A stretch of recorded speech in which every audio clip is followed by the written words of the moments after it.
compliments? Is that it? Okay. So welcome to our April 14th study session. Counselor Savendor is with us online, and the rest of us are here.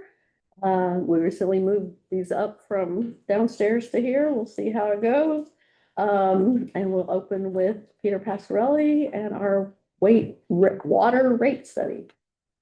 Thank you, Mayor Beatty and council members. I'm Peter Passarelli, the Public Works Director, and tonight with us is John Gillarducci. I think John's been here several times before to talk about different rates and STCs and things like that. Tonight we're going to focus on our water rate design.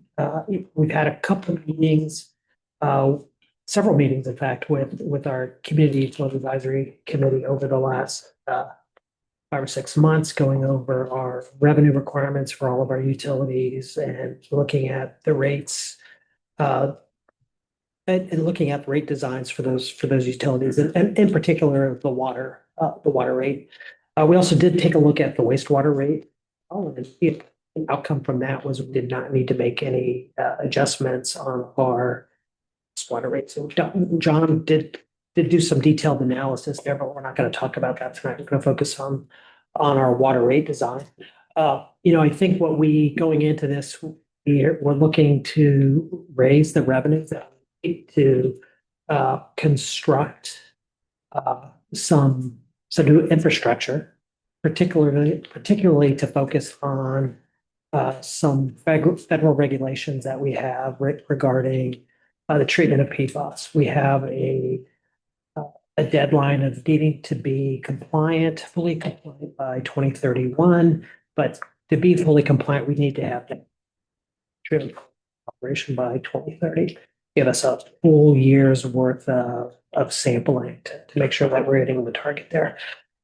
So with that in mind, John and his team put together did some analysis there to figure out how we're going to get there. As you recall, we recently submitted and were awarded a Safe Drinking Water Revolving Loan Fund for $6 million, of which $3 million is forgivable. That worked into the rate structure and the design and the revenue requirements that we needed for this. With that in mind, I'm going to turn it over to John to talk about our water rate design. Thanks, Peter. Thank you, Mayor. Council. Hit the Zoom. Oh, okay. Good.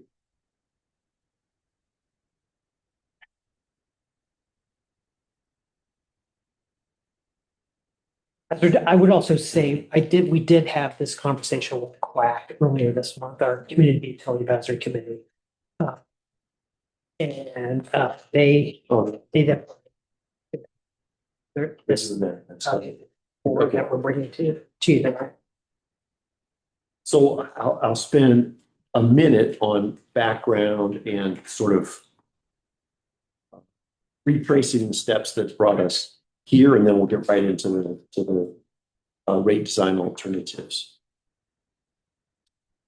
These are the existing water rates. You've got fixed charges there on the left that vary by meter size, and then volume rates from 0 to 300 cubic of water and stuff, residential now, 444 per CCF, and for 4 plus 100 cubic feet of water use, 464. That is a very gradual inverted block rate structure. One of the things you'll see in the 3-tiered rate alternative is a much steeper incline to the block rates. And then multifamily and commercial, they pay 464, any amount of usage per CCF. This is the sort of steps of a rate study. At the beginning, we talk about fiscal policies. We build those into our analysis to make sure that the utility is financially healthy throughout the planning period. The revenue requirement forecast is the multi-year financial plan. That's the series of 8% increases that you'll see summarized in a minute. The cost of service analysis is where we get into, okay, we know now how big the pie is. That's the revenue requirement forecast, the amount of money we need from rates to meet all the financial obligations. Cost of service gets into how we slice the pie among customer types depending on their demands for water, their unique demands for water.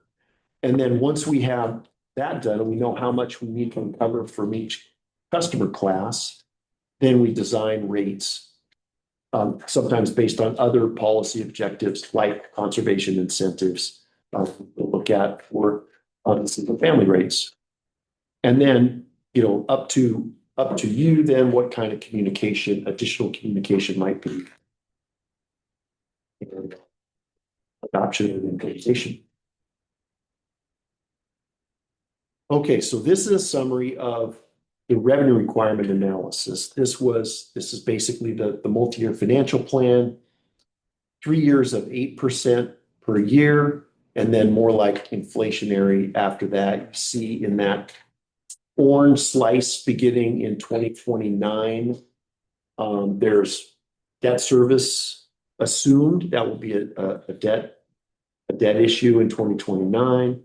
That lighter gold section is cash funded capital, rate funded capital. There's some existing debt. That's the light blue, and then the dark green is our operating expenses. So I should say the light blue is the SRF debt service, and then there's a tiny green sliver of existing debt. So in addition to the revolving loan fund, we're looking at debt.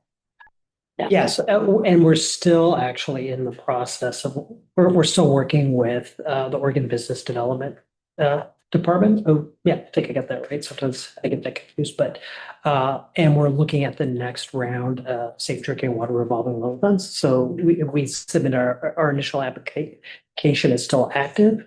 We are eligible for up to another $10 million in revolving loan fund, with some of that being forgivable as well. And in addition to that, there is another pot of Safe Drinking Water Revolving Loan Fund that's related to PFAS treatment specifically that we are eligible for. And we're in the process of wrapping up our feasibility study where we're doing some testing on which units work the best in terms of removing water. And basically it turns out to be this granular activated carbon unit. We're eligible for up to $6 million in that revolving loan fund, which all of that is forgivable. So there's 2 more additional Safe Drinking Water Revolving Loan Fund pots of money that we're eligible for, and we're working on that.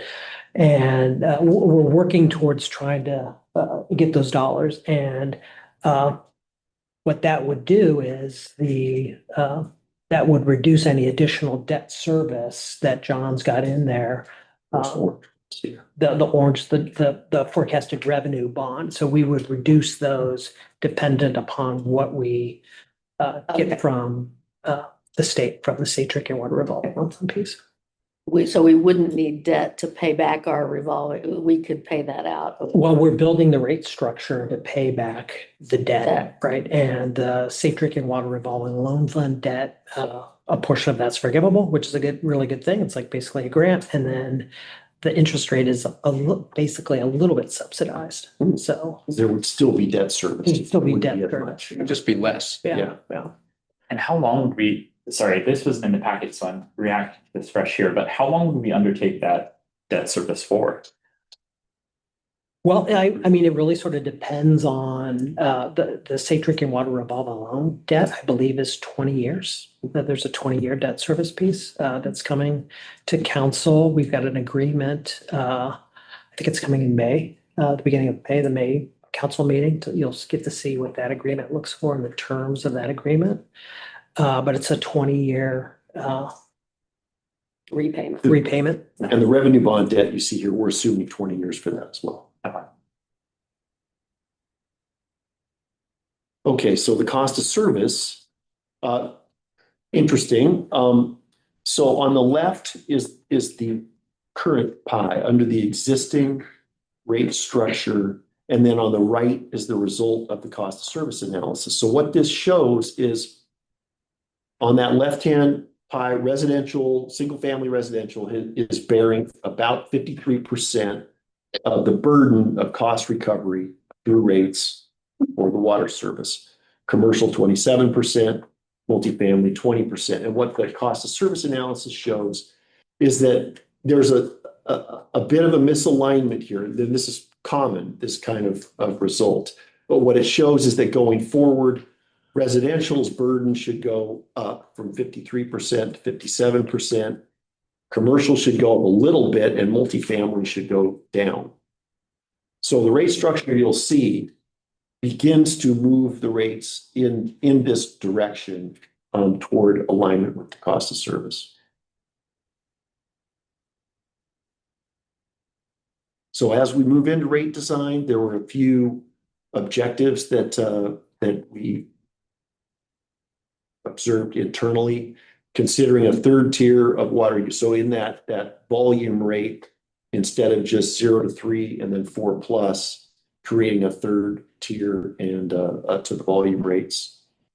Phase towards cost of service, which is what the rate structure does, and then maintain the current low-income assistance program. So this, I think you'll find interesting as we start looking at the rate structure alternative. What this is on the x-axis there at the bottom are the monthly CCF bill per month. So those are bills at those different levels of usage. So if you look at 2, for example, that's the number of bills with 2 CCF of usage on it over the course of the year. That's the number of monthly bills that went out with 2 CCF on it. So as you can see, like for 2, it was close to 5,000 bills over the course of the year went out 2 CCF on. Notably, and 10 CCF will be important when we look at the third tier. Almost 90% of the monthly bills go out with less than or equal to 10 CCF of usage. Everything to the right, and I mean, even at 10 CCF, that's a lot of water in a month. Sorry, can you explain it again? So I'm Yeah, a little yeah. confused because it's hard to see, but it looks like the 2 CCF is actually over 8,000. The 2 one is up. You're right. The 2 is the third bar. You're right. Right. Sorry. Yeah. So it's almost One, 9,000. Yeah, almost 9,000.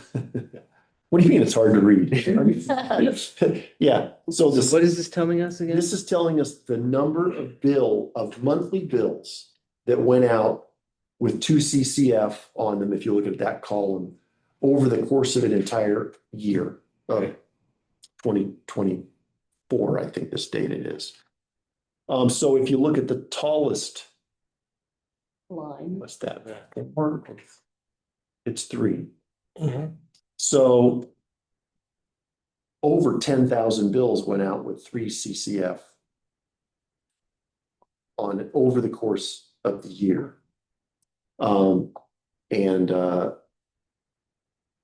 Yeah, so does that help? Yeah. Just in terms of that, so it's all the bills over the year, all the monthly bills over the year on this frequency distribution. We're just trying to give you a sense of where people are using water, how much water they're using in monthly bills. Some statistics there in the middle. Winter average use for single family residential, about 4.73 CCF a month. Annual average, 6.16. And summer average use, which is pretty low, less than 8, 7.59 CCF per month during the summer. John, can you help contextualize? I get the distribution, but I don't quite understand how the CCF would translate into like actual habits, or like what is the habits of someone who uses 3 or less CCF, or that 4 to 10 range, or that 10+ range? Boy, I don't know. 3 It depends CCF, on this household size. yeah, Right? 3 CCF or less. That's pretty low usage. That would probably be a couple, maybe a small family, 2 to 3 people in a household with not a lot of outdoor landscaping use. six CCFs, it's about 4,400 gallons of water. Right? So, as John was saying, the most water used is for clothes washing, cooking, flushing the toilets and things like that. Bailey. And then you generally will see, during the summer, water usage go up, washing cars and watering the lawns and things like that. So it's slightly dependent upon the number of people in the household. If you have more children in the house, probably use more water. That's not always the case, but and if you have somebody that's really heavily into gardening and outdoor things and likes to do that, see lots of heavy water usage in the summer as well.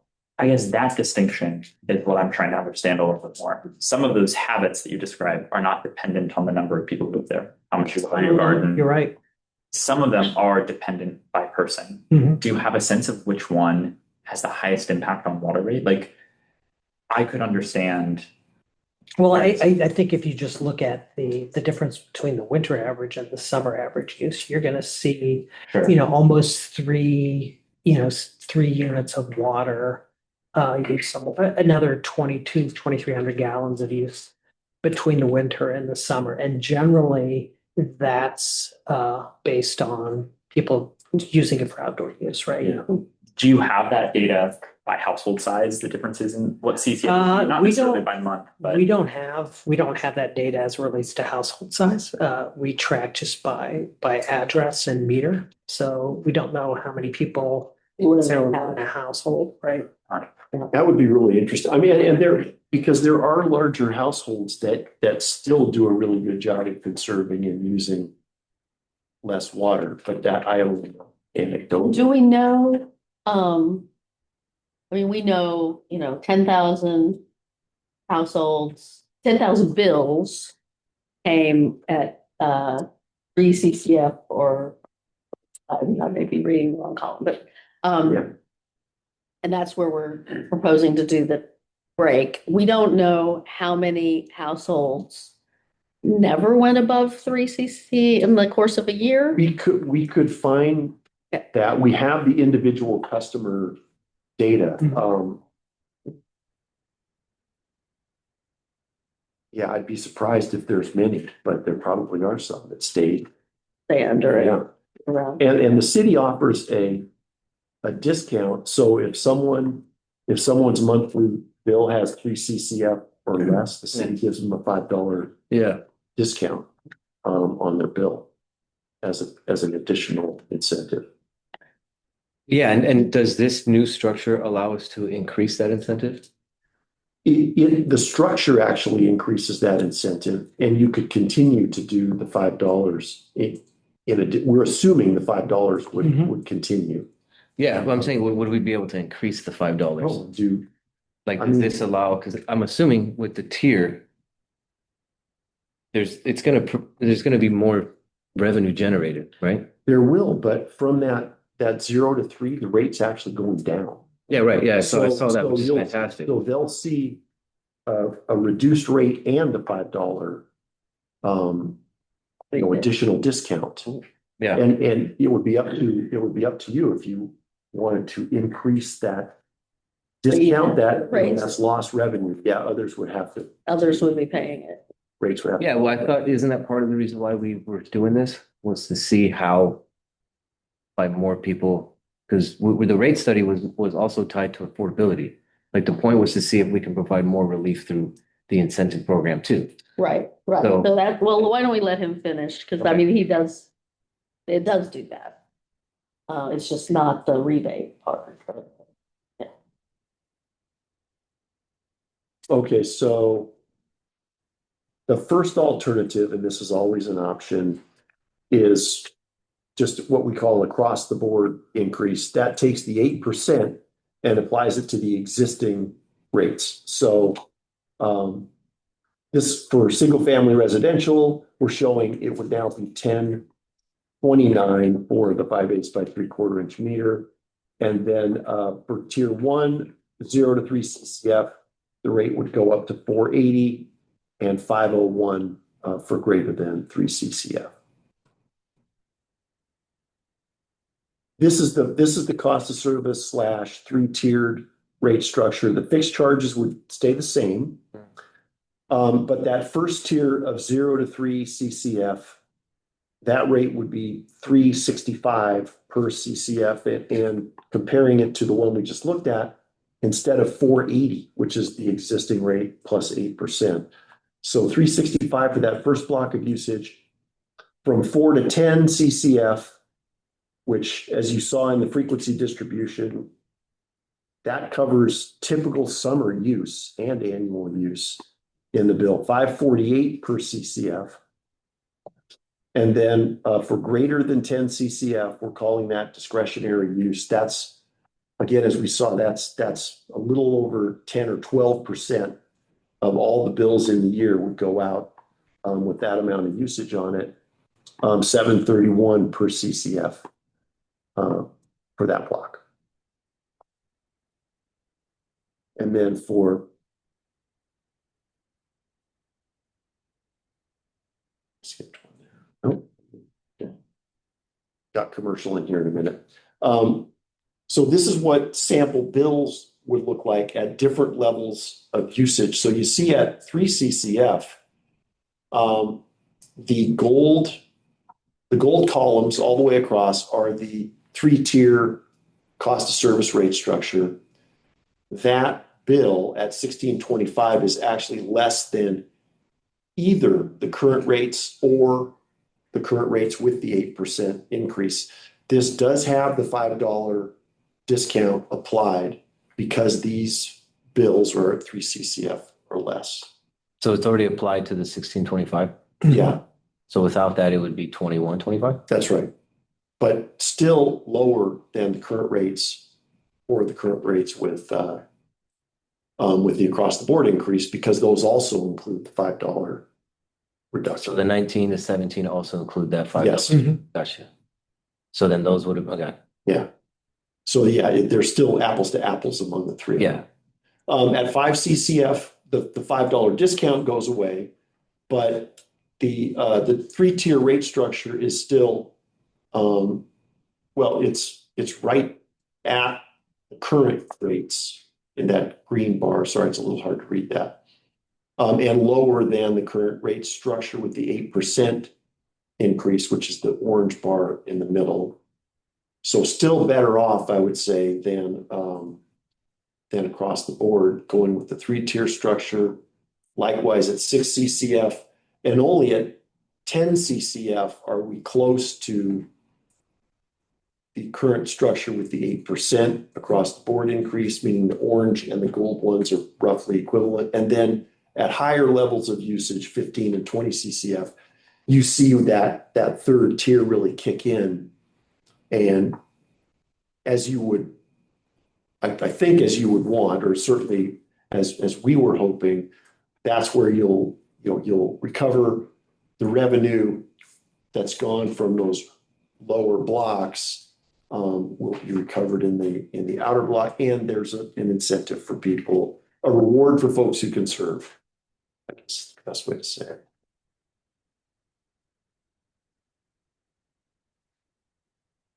So now your CCF bill, maybe I'm wrong about this. I guess I always understood your bill for usage was based on your winter usage. And That's so wastewater. Yeah, sewer. that's wastewater. Oh, okay, got it. Yeah, water, it's just straight up metered. Usage. Oh, Okay. It's based on the winter average. Okay.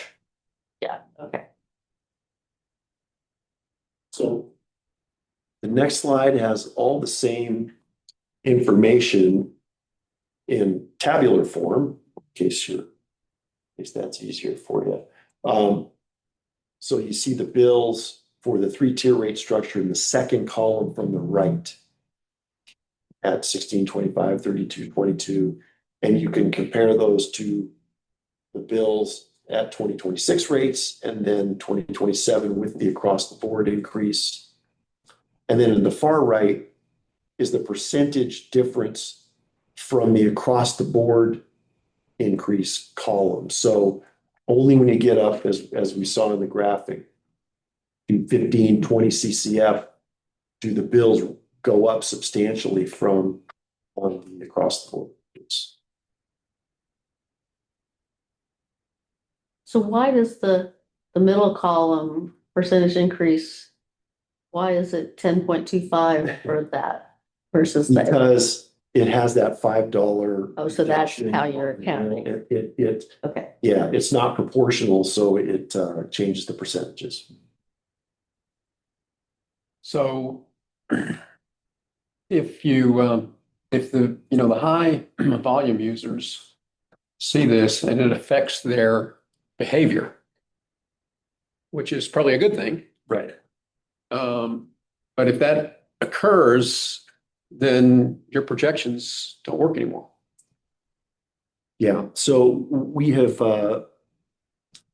we've been doing these for many, many years, and unfortunately, if there is much of a response, it's short term. Okay. And so we've tried to build in adequate reserve balances in case there's a surprise there. The city will have adequate reserves. And we've also assumed no growth in demand from the year the data is from to now to try and get account for that. There's really no good data on what, a formula for that elasticity response, Yeah. but I can tell you over time, again, it's real short term. We're creatures of habit. Yeah. Yeah. So it's more about rewarding the people who conserve. I mean, the challenge that I have with this is the fact that demand for water is so inelastic could indicate that the behavior itself is elastic, or it could indicate that the households that are high consumers are just larger households. I mean, I've got a neighbor who has 8 people who live in their house. A lot of them are low income. If they didn't live there, she's charging $100 a month rent. If they didn't live there, they'd be out on the streets. And I was looking on my computer at the average CCF per person, and it's about 2.5 people. 8 people together, that's about 20 CCF. So her bill is going to go up 28% just by the fact that they have 8 people living there. Is there any way that we could try and correct for that in this model, or anything that we could do after the fact that would allow people to kind of show a per person CCF rate? The city could by policy do something, but the structural solution that we've seen is pretty administratively burdensome approach, but these rate structures do exist where you actually use the behavior of the individual household to set their thresholds for the next year. So like if they, the household you're describing, you would look at their winter average, summer average, and set their thresholds would be individualized to that household's behavior. So there are billing systems that do it. It can be gamed because people, once they understand that, there's an incentive to use a lot of water in that first year to get your thresholds out there as far as possible, and then you benefit from that the following year. But it's a tailored 3-tier approach. As a way of trying to deal with that structurally here, we set that second threshold at what we believe is a pretty safe amount of despite what, I mean, An 8-person household, I'll admit, is an outlier. if it's, and 2.5 CCF per, we see usage per capita has been going down for decades now. So that is an outlier, and who knows if they would follow the 2.5 CCF per person model, whatever. But we tried the 10 CCF is intended to catch all reasonable usage. Those outliers, I guess, notwithstanding. I think the other thing that I would say too, if there is a household that, meets our income thresholds, they would qualify for some low income discounts as well. I don't know if this is the case with the example that you're using. But we do have those programs in place where, we provide that discount, not just on the water, but across our utility spectrum there.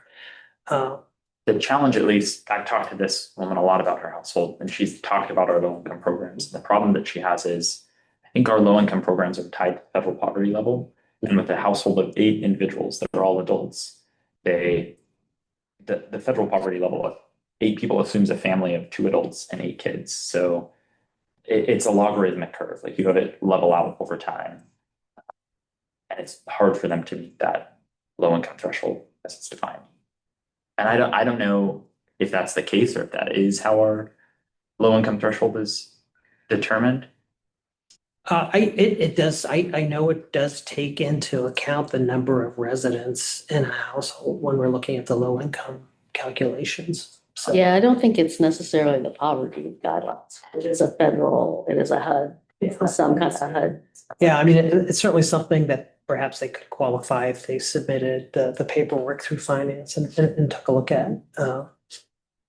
I do think, the addition, I think one of the things that we've talked about internally, we try to keep our bills simple so people understand them. The more tiers and the more pieces that you have in there, it becomes more complex.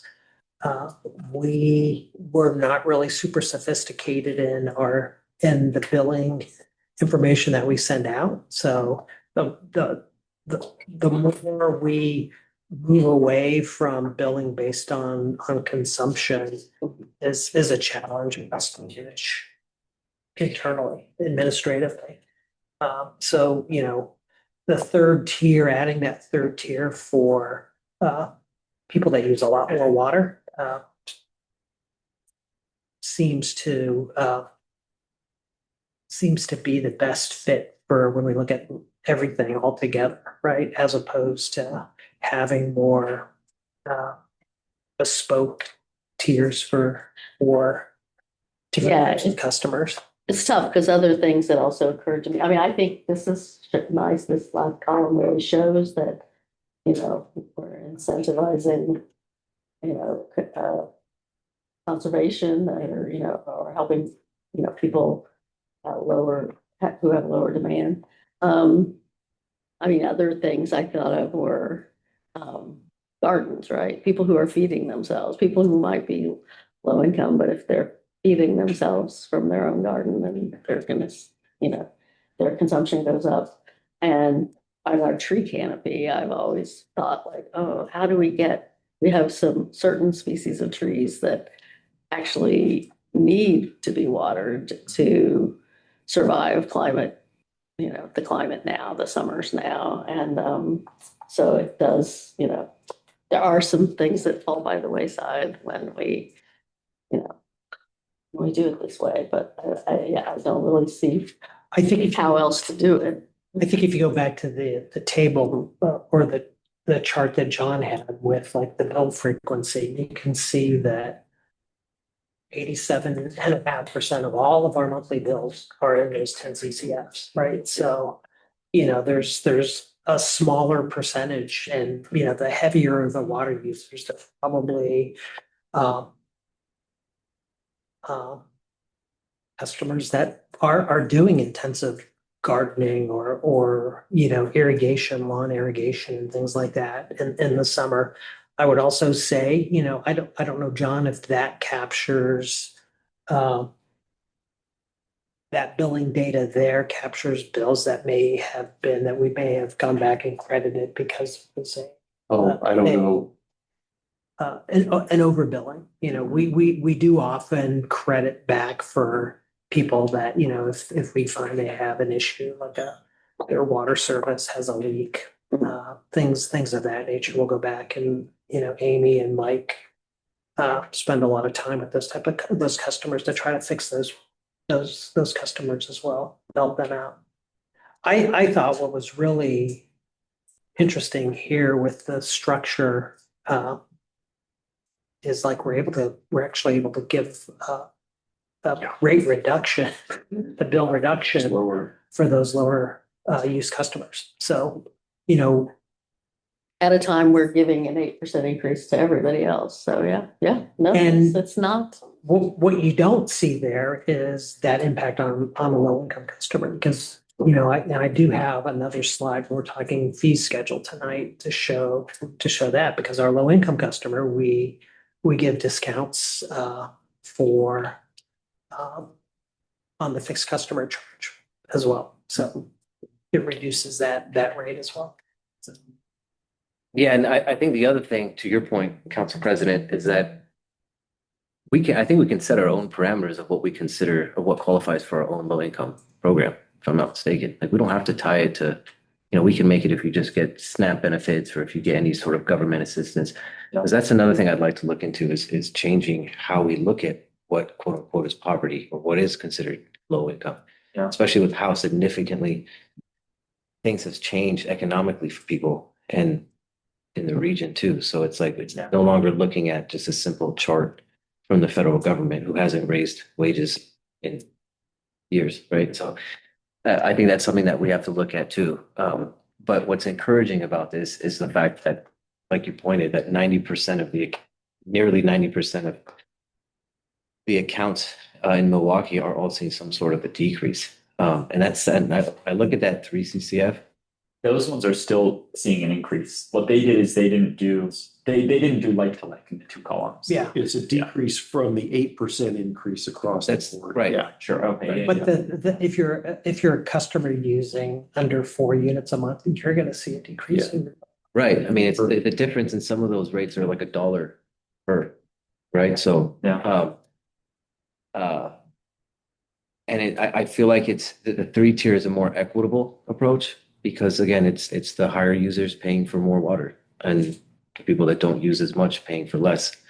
And then reading the packet, it mentioned, maybe you guys will talk about this later, of how it doesn't, you know, it's not resulting in residents having to subsidize, right? Like, Well, I think the other part is this rate structure that John has put together also provides some reduces that subsidy on commercial, or I should say on multifamily housing.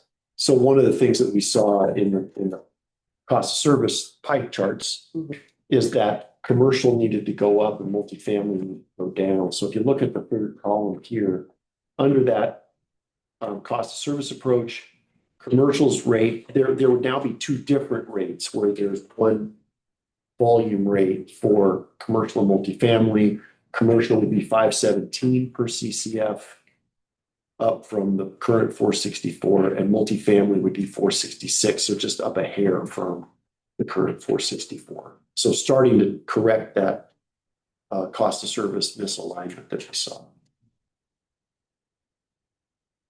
So picking up on Councilor Koster-Body's point about we can set what's low income. I do think like last year when we had the presentation from Amy and Michael, and we talked about first, let's make sure everybody knows it's available before we tinker with it. And so we've kind of gone through that. And I do think we suggested that we wanted to have a conversation about tinkering with it, but do we need to have that conversation before we settle on these rates? Because that will change your predictions, right? Change the rates, yeah. Yeah. I mean, I think it's important to, because I think that was a big part of this too, right? And I know that we're seeing a reduction, but you know, my big thing was the $5. I wanted to see that higher because $5 is especially right now, $5 isn't gonna make an impact like we think it was, you know. And that's the thing; those are including the $5, right? So, which is fine. Again, it's we're moving in the right direction, and I like the 3-tier. I look at it as giving us more ability to make those changes because you're having a bigger increase on heavier payers. So it's like the amount that's going to be used from a commercial business in some of our bigger areas compared to like a resident, right, is a much larger revenue pool, I would say. Yeah. But I think it gives us more to play with than just a two-tier system where the difference is so insignificant that again, you're having to have lower users, subsidize the higher users. Yeah. So it's a start. But I do think you're right, Mayor. I think it's going to be a holistic conversation as opposed to piecemeal. Well, if so, we need to have it soon, right? Yeah. 'Cause this needs to go. Yeah, but that's the thing. We've been waiting for this, and we've been taking this step-by-step approach, and now we're here. And I think now we have the information. We need to decide whether we have to have that discussion or not. I think we do. John, the curve that you've got, if you could pull that up. Sure. You mentioned that you've got data on people who receive the low income subsidy or low income program. Could you build a distribution curve for those folks in this similar way? Does that make sense? I didn't 'Cause- follow. I don't get it. Sorry, yeah, sorry. This is add up all of these, divide by 12, you've got the number of ratepayers in Milwaukie. Assume that like you could take away just the data from the people who receive the low income benefit. Could you build the same curve with just that data, or isolate just for the customers who receive the low income? Wait, the low income or the low usage? The $5 or The the, $5 for low Okay. income. $5 is low usage. Yeah. Oh, sorry. Oh, yeah. income. The low income, which one's the low? The low income gives you half of your fixed service charge.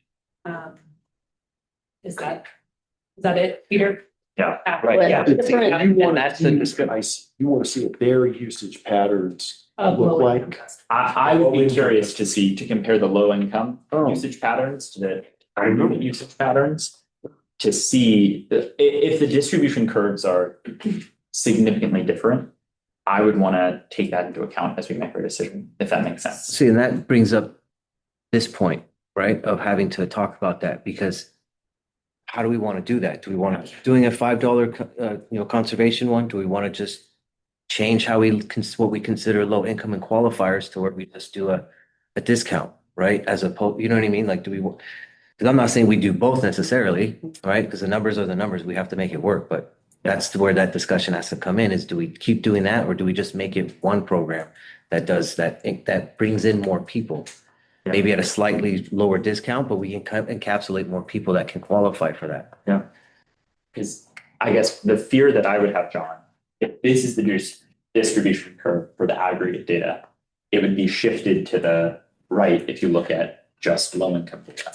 And being able to cross compare those, I think would be helpful as we consider burdening higher usage payers, making sure that we're not then accidentally hitting the low payers that we're trying to protect. Mhm. So you're saying that you just want to see if low income is using the most water? A little bit, yeah. What is their pattern? If there's a pattern, let's imagine that you've got a stand up, sorry, recorder. But if this is the data set we have now, if the low income data set peaks right here, then we might see, oh, the people that we're isolating here, if we're trying to protect the low income ratepayers, actually aren't served by the rate that we're designing with the 3 tiers. And so then I think my goal in this at least is focusing on those low income ratepayers. And if that's the case, it might say that the approach we have could be tailored slightly differently. Or the distribution curve looks exactly like this, and we know we can proceed. But if they qualify for the low income discount based on their income as opposed to their usage, how does that change anything? The challenge would be then they pay a higher, we could charge them 25% more, some higher rate for their usage component. So the low income program would just reduce the fixed costs, not necessarily the per. And you think they would be using more towards that end of the scale? I worry that I think it's reasonable to assume that low income folks will live in larger household sizes. Maybe that's a wrong assumption, but I worry that if that's the case, then their distribution curve might look slightly different. I think it'd be, I do think that'd be a data point worth seeing. Yeah, I'm just trying to figure out what his logic was behind it. That's all. It's just to see, yeah, I think it is. I come into this conversation just a little bit worried that low income folks will live in larger household sizes because they're not able to, they need to spread those costs over more people. Right. And so if we're increasing costs per usage, that doesn't sufficiently disaggregate by the population per household, then we're going to inadvertently harm low-income families. But if we can prove that that's not the case, then the three-tiered approach makes sense. And I think in general, the three-tiered approach makes sense. I just want to make sure that we're not inadvertently harming the people that we're actually trying to help. I would say so, the low income customer, they are exempt from the fixed customer charge. So, but if they were also a low use customer, they get that $5 discount. So a low income, low use customer, their water bill, I mean, the structure would be $5.95. Yeah, no, I mean, I think I mean, they get the best of all. And that's the we get water the Best usage. of all, but we don't know how many that is. We don't know. how Right, many right, yeah. They fall. And we could certainly Yeah. look at that. Yeah. And I guess I also would say, if the $5 is not about income, but it's about usage, it's about encouraging conservation, then maybe we're doing that already in a three-tiered rate structure, and we don't need the $5 anymore. If we change if we end up changing how we define low income, and we see that distribution of. Yeah. Right. If you're not necessarily gonna need both because the tier kind of takes care of that. I would say that, you know, there are a lot of things that we can tinker with, Yeah. like that to hit the policy things that you're doing, but at the same time, we want to make sure that we have a rate structure that's simple and understandable and people can follow, and we can bill, and our billing structure can do that, and it doesn't create that administrative burden. So the more, you know, adjustments and fees and ways that we're looking at or tiers that we add, the addition of a third tier creates more work on us, right? So that's something that we have to do. You know, not only we're creating a third consumption tier, but we're also breaking out that multifamily and commercial customer usage to reduce that subsidy that multifamily housing was providing. So that's a burden on us. That's a administrative burden on our finance team, and making sure that we're getting that billing structure inputted and tracked appropriately. So To build on that, Peter, Mayor, I take your point that, you know, yes, if we tinker with the affordability criteria and thresholds, it's gonna change this, but I think realistically, we're in the re-enrollment period right now for the utility assistance program. And we've got communications already going out and support already happening with the current threshold. So I really don't think it's a realistic thing to see that changing in the next few months. To Peter's point about the administrative burden, I mean, I think implementing the tiers is going to be an administrative lift. We've talked about that internally.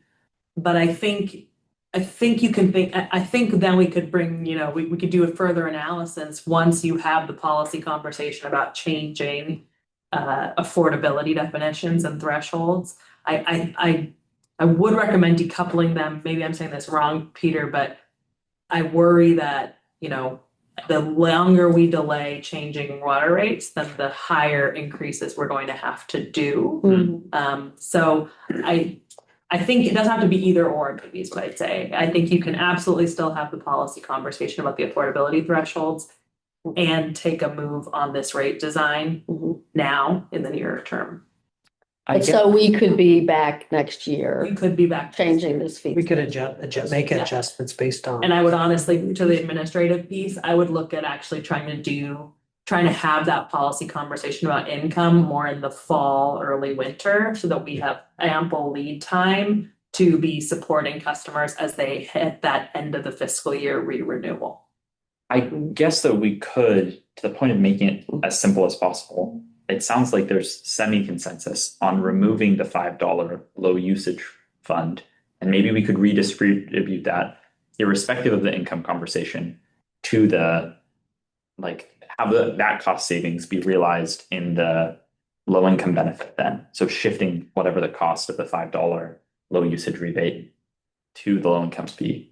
Then we get rid of one of the programs we do. So it's a little bit simpler. We just expand the amount that we're able to offer to low income residents. And later, when we want to come back and tinker with the income rates, we have more money to play with. With a low income, as I understand it, is not like it's a fixed pot of money and we run out of it. It's if you qualify. Yeah, Your rate you isn't get that, it. your Yeah. fixed rate isn't. Well, And I guess I just mean you could do it, if it's cut in half, we could increase it to, you say 55%, or like in theory, the cost savings would allow us to give a steeper discount. the dollars with any of these incentives that we have out there. So, I use that $5 discount as an incentive. We have to recover that revenue somewhere else in the rate structure. So, and as we make those adjustments to the low income customers, we still have to recover that revenue Mhm. within the rate structure. So that means those other, it's potentially the units between 4 and 10 go up, right? That consumption fee goes up. I thought it was, I think it's still really good news. If maybe we can go back to that slide, Trying. The 17% reduction. Yeah. well, that chart, the table. The visual The better. visual one better, Yeah. yeah. So if you're a low use customer and perhaps a low income customer, right? You're seeing, your bill's not going up, it's going down, right? And if you're close to an average customer, your bill is going up 8 cents just on the water charge, right? So we're trying to bring in this third tier, puts a little more of the cost on those larger users on the residential side. At the same time, the thing that we're trying to do here is we're also trying to reduce that subsidy that we Yeah. had seen on the multifamily house, right? So that's another piece because our multifamily customers generally don't get a separate water bill. It's part of their rent, right? Yeah, right. So we're trying to reduce that cost and reduce that subsidy that they were paying. So on the low, or on the multifamily, we were raising the consumption fee, what, 2 cents? 2 cents, yeah, 2 cents, yeah. over current, yeah. Could we pull data, like, without having to reinvent the wheel, on number of bills that went out, because I realize it's not, those aren't month to month, that are over the 10 threshold and are on our utility assistance program? That's kind of what you're looking. Yeah, yeah. That whole data. We'll try. I'm not sure if we have that. If we do, we can. I guess to Peter, your point, this is a zero sum game. We're gonna have to make the same revenue no matter what. It sounds like what the mayor had described. We already are subsidizing or creating a new incentive, low water usage. If we know we want to have more money to play with for low income discounts, why not sunset that $5 charge now and transition it over to the low income pot of money so that we have more flexibility there as we try and do different I think, tweaks later on. I totally hear what you're saying, Will, but I think there isn't like a pot of money, it's just all in the rate design. So Peter, tell me if this is wrong. I think the fact that you're showing this, John, with the $5 implied means that you've already kind of gotten rid of it. It's just part of the third tier rate. That discount is just the third tier rate now. It's So that's not where a the difference discount. went. Right? Because you're assuming everyone who is under Essentially, the yeah. third, because it's a zero sum game, so. Yeah. You could distribute that more evenly across the tiers, but then again, I think we're making that assumption based. We want to see the distribution of the low income customers. But I get where you're going, and I think from a staff side, I don't want to speak for Michael and Peter, but I think there is probably some efficiencies from kind of losing the $5 low usage because our tiers are the usage incentive. But I think it's already kind of done that in I this hear that, design, yeah. I honestly think the bigger bang for the buck, if you will, would be looking at raising qualification threshold for the income, restricted income program, Mhm. as opposed to the $5. right? I mean, if we were gonna stick with the $5, I'd rather see that $5 be more, because that's not a big enough incentive to get people to conserve, right? Because it's like, some people will say, oh, $5, I'd rather wash my car and then screw the $5. So I always looked at it like, if I was like my original thought was that this rate system would hopefully give us an opportunity to increase that $5. So it makes it a little bit more enticing Mhm. for people to want to do it, and gives a little bit more control for residents over their water bill. But seeing how it's come out, because obviously what we think and what we want and Yeah. what's true is all different things. It's a little bit different than how I anticipated, but now I'm looking at it like, okay, we got the rates down, they're moving in the right direction. The subsidy is being less of a burden on multifamily, which was a big problem. And this is giving us a really solid step one and foundation to then have that second part of this discussion, which is what is our threshold and what does that cost look, and how do those numbers factor into this new rate? Well, I think you just can't look at those adjustments to the income thresholds just looking at water. You have to look, because we provide different, Right. we provide those subsidies and all of the other Mhm. rates, right? For safe and SSNP, for storm, for wastewater. Well, Mhm. safe and SSNP, you're exempt. Yeah. Storm, your bill's cut in half. And wastewater, there's your fixed customer charge is in half, and your Yeah. EDU charge is half of what everybody else's is, right? Yeah. So if we're making adjustments to that low income threshold, we have to look at all of that, because there's going to be an impact that Right. cascades through all of those other rates. I take your point. I think it is still important to do, right? I hope that we come back and do it. Yeah. But I also, hearing that makes sense why my $5 pot of money, it's going to be so much larger than just that. But I think we absolutely, I mean, and also we asked questions of the community survey about awareness of utility assistance. That data will be shown to you. We're hoping in. Yeah, we've been promised that for months. Yeah. The data's in. We gotta let the board tester as to when. I think they're trying to remember when the consultant will come, but we've got the data. Yeah. I'm not gonna derail us now, but I can talk to you about that in our one-on-ones.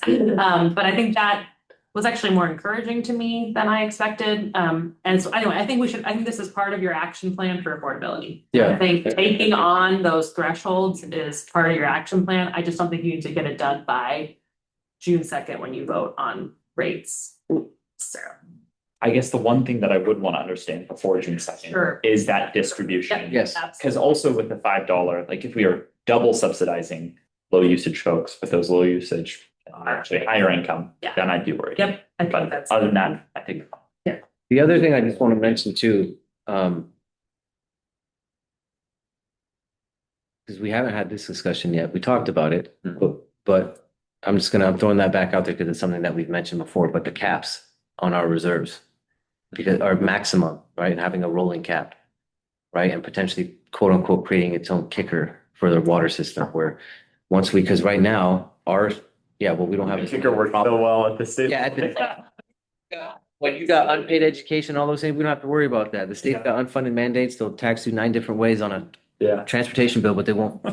They'll still give the school district unfunded mandates. That's real logic. But what I'm saying is, maybe kicker is the wrong word, but the rebate, okay? Because a lot of times in our charter, we already have there's only a certain percentage, right? Some of them are 50% of what the reserve has that we have to have in backup, right?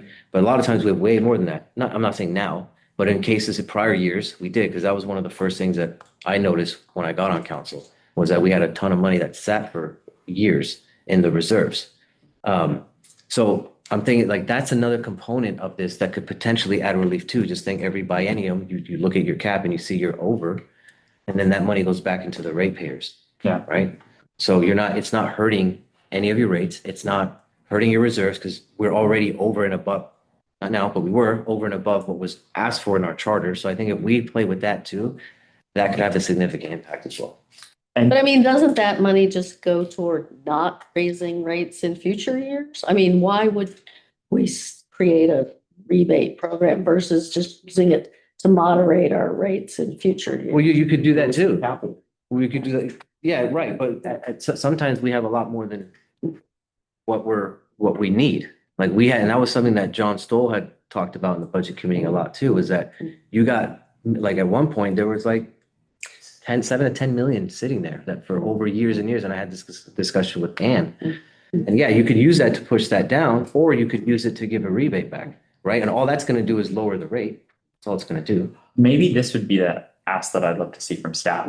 There is a lot of work that we're gonna have to do about our reserve policy around this, but also as we talk about our 5-year budget cliff, that is all tied to our 25% reserve policy. And so just, I think in this budget process, we all are probably gonna want to hear more about what our reserve policy is for We're gonna hear a everybody. lot Yeah. about reserves. Yeah, well, and then these funds can only be used for this. That's what I'm saying. It's not like general funds, you know what I'm saying? So our water reserves can only be used towards water stuff. And that's what I'm saying. If you're gonna have the money sit there for so long, you might as well, I'm not saying a bunch of it, I'm not saying give all of it, but if there's an extra amount that we deem, 2% or 5% of the total of the reserves, that we can redistribute that back to the ratepayers. And it doesn't impact our general fund because those are funds specific to that. Right, but I mean, Peter's just this thing outlines 8%, 8%, 8%, Yeah. 3 point. So if we hit a year where somehow the system has cost less than they're projecting it to cost to build out the new treatment, Yeah, then we just reduce those 3.25s to right. lower Which is what number. we've done in the past. We've done in the past. Yeah. Yeah, I think though, I do agree with Counselor Body. I mean, there was a period in time where we were accumulating a lot of reserve dollars and we weren't really quick to execute some of our CIP Right, yeah. projects, right? So we Waited on the railroad. we were waiting on the railroad and not just, and that was across all of the funds. There was a period of time, and I think we've gotten past that. And we've also have tried to design our CIP to be really much more realistic on what we can execute and within the biennium or the 6-year plan. And one of the outcomes is that as we're starting to make adjustments on, I'm switching from water to like safe. We're moving more from a hard infrastructure program to more of a programmatic program where we're doing the spot improvements and this safe street enhancement program, those type of things. So we do need to move from this to safe and other things, but we haven't heard from Counselor Massey or Counselor Stavanger. Do either one of you guys have anything you want to say? Yeah, I want to say that I thought that the proposal was really very good. And I thought it took what could have been a very complicated issue and got it down to some very basics. And as we've talked about, it moved us in the right direction. It may not be perfect, but I think it's moving us in the right direction. And I think that, I'm not sure what's going to be generated from your data call, but that's okay as long as that data is easily retrievable. That's good. But I think that redefining, the low income thresholds that we want to apply across the board in a holistic manner is probably a good thing. But I like Emma's point is that we don't want to be here at this same time a year from now talking about this. Yeah. That has to happen earlier. And so, it has to happen within, it needs to get started in the next, 4 to 6 months or something like that, so that we have those parameters set when we discuss these issues a year from now. Yeah, it should be built into when is our next affordability goal update? It would be June. June. Oh, look at the timing. So when we have that, we can have that added to our chart Yeah, or things. have it, yeah, absolutely. Yeah. And that'll be good. That'll also, I think we can have some numbers for you then about how enrollment is looking in the UAP. Yes. The Utility Assistance Program. Yeah. You'll have seen the survey data by then. So anyway, I think that'll be a nice way to kickstart that conversation and we can forecast it out from there. Okay, Counselor Stavanger, anything you want to add? Thanks, Mayor. Well, I just wanted to mention that I really appreciate the way that, we've had council goals in the past that have been project specific, and I really appreciate that the council goal around affordability really challenges the framework that we apply to all of our policies. So I think that that's a really grounding, it's a grounding reminder for our values as we're talking about affordability and making sure that all of this, is really thought out as it affects populations across the city. So I think that the proposal was put together really well. I really appreciate all of the work that went into this. The only question that I have really has to do with as implementation is moving forward, where is there an avenue for appeal? Like if there's some outlier that we have not thought through or that gets snagged, and someone ends up getting an egregious, water bill, what does that process look like and where should people go? And Mike, I don't know if you want to chat about this, but I do know when when customers are faced with a bill that they're uncertain why they're being charged what they are. They work with Amy Francis, our utility billing specialist. And, I think I shared with everybody, the council before, that Amy is fantastic in solving problems and helping people get to the right place and a better understanding of why they're being charged what they're being charged, or if there was a mistake on the bill, getting those things rectified. So, if there's any sort of questions on those utility bills, Amy's the person that they usually start with, right? Mike, any?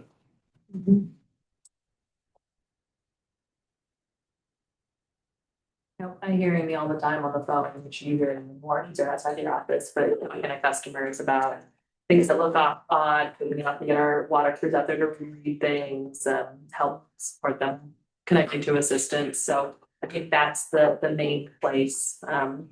It's just really our utility billing. Currently single staffer. And I don't remember, I'm trying to remember when Michael and Amy brought when we talked about the UAP previously, did we get a comparison of other cities? I feel like we got some kind of. I think Amy pulled some of that. Yeah, really. I'd be interested to see Yeah. that again. Like our utilities we were at, like right in the middle.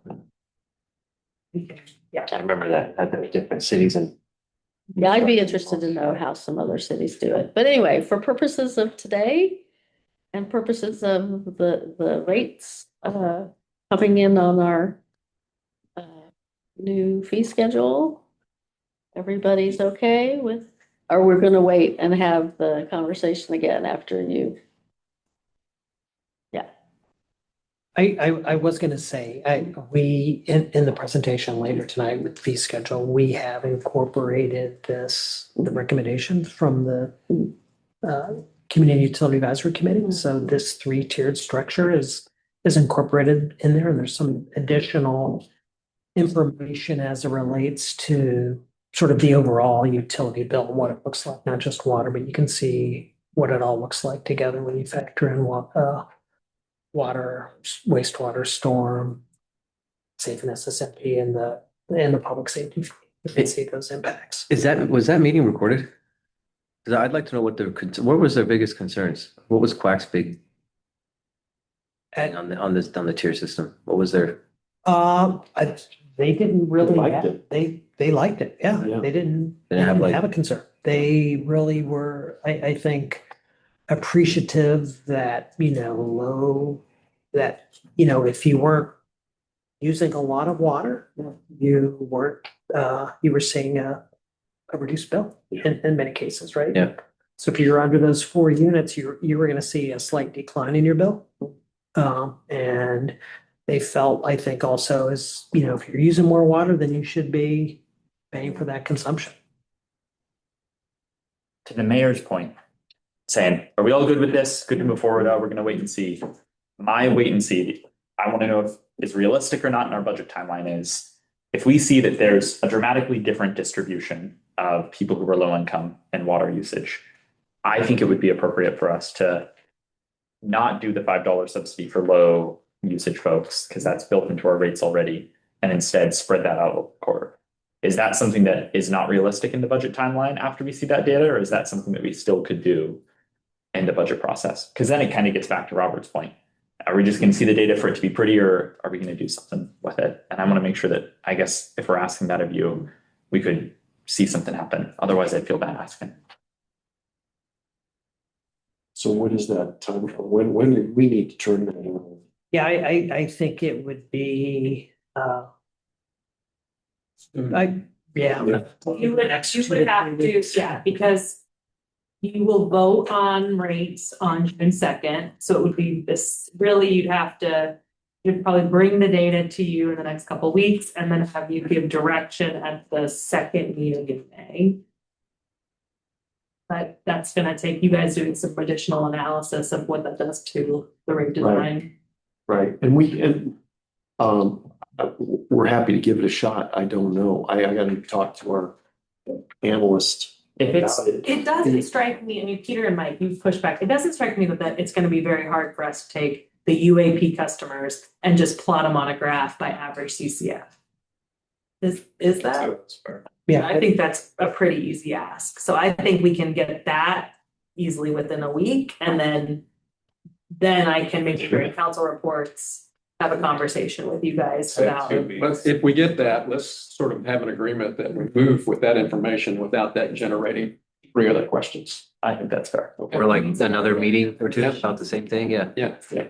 But thanks for, yeah, we had a lot of timelines going up. Yeah. Do we get? Okay, that sounds like a plan. To school? You think you're, To school, I I guess. was gonna say something that I probably shouldn't say. so I'll say it, just, we want to see the consumption data for low-income customers. Yes. The UAP. Oh, is that what you- customers Distribution. by distribution. Legislature? Are you pretending to work? Because I think we've been operating under this low usage is low income, and it's not necessarily true. Right. You know, when I read the packet, I wasn't too sure about this. Really? I I liked it, but I was like, man, it's not really going well. I had a different vision. Yeah. But it's just because I don't know that world. Yeah. But Yeah. we can coordinate. Yeah. But this is getting us there. As you guys. It's moving us in the right It's direction. just rock tackle solution. I like the simplicity of it. It's easy to explain. It is. And I like how people, subsidize bigger users. Okay, well, thank you. I think we're finished with that item, Thank you. and Yeah. we will move Thank you on. both. Yeah, thank you so much. I know that was probably a heavy, but I know. That's good. Good discussion. Deserve a raise. 8%. Get the paperwork on. That's what the $5 will go to. Yeah, there you go. That's an incentive for you. All right, next up is our fee schedule review led by, Yeah, can I get a Coke? Well, you guys can start. led by our finance director, Michael Osborne, and our Things on dark chocolate. public works director, Peter Passarelli. And I don't know if Michael, if you want to move around, Laura Weigel. Yeah, let's see, well, do you want me to move?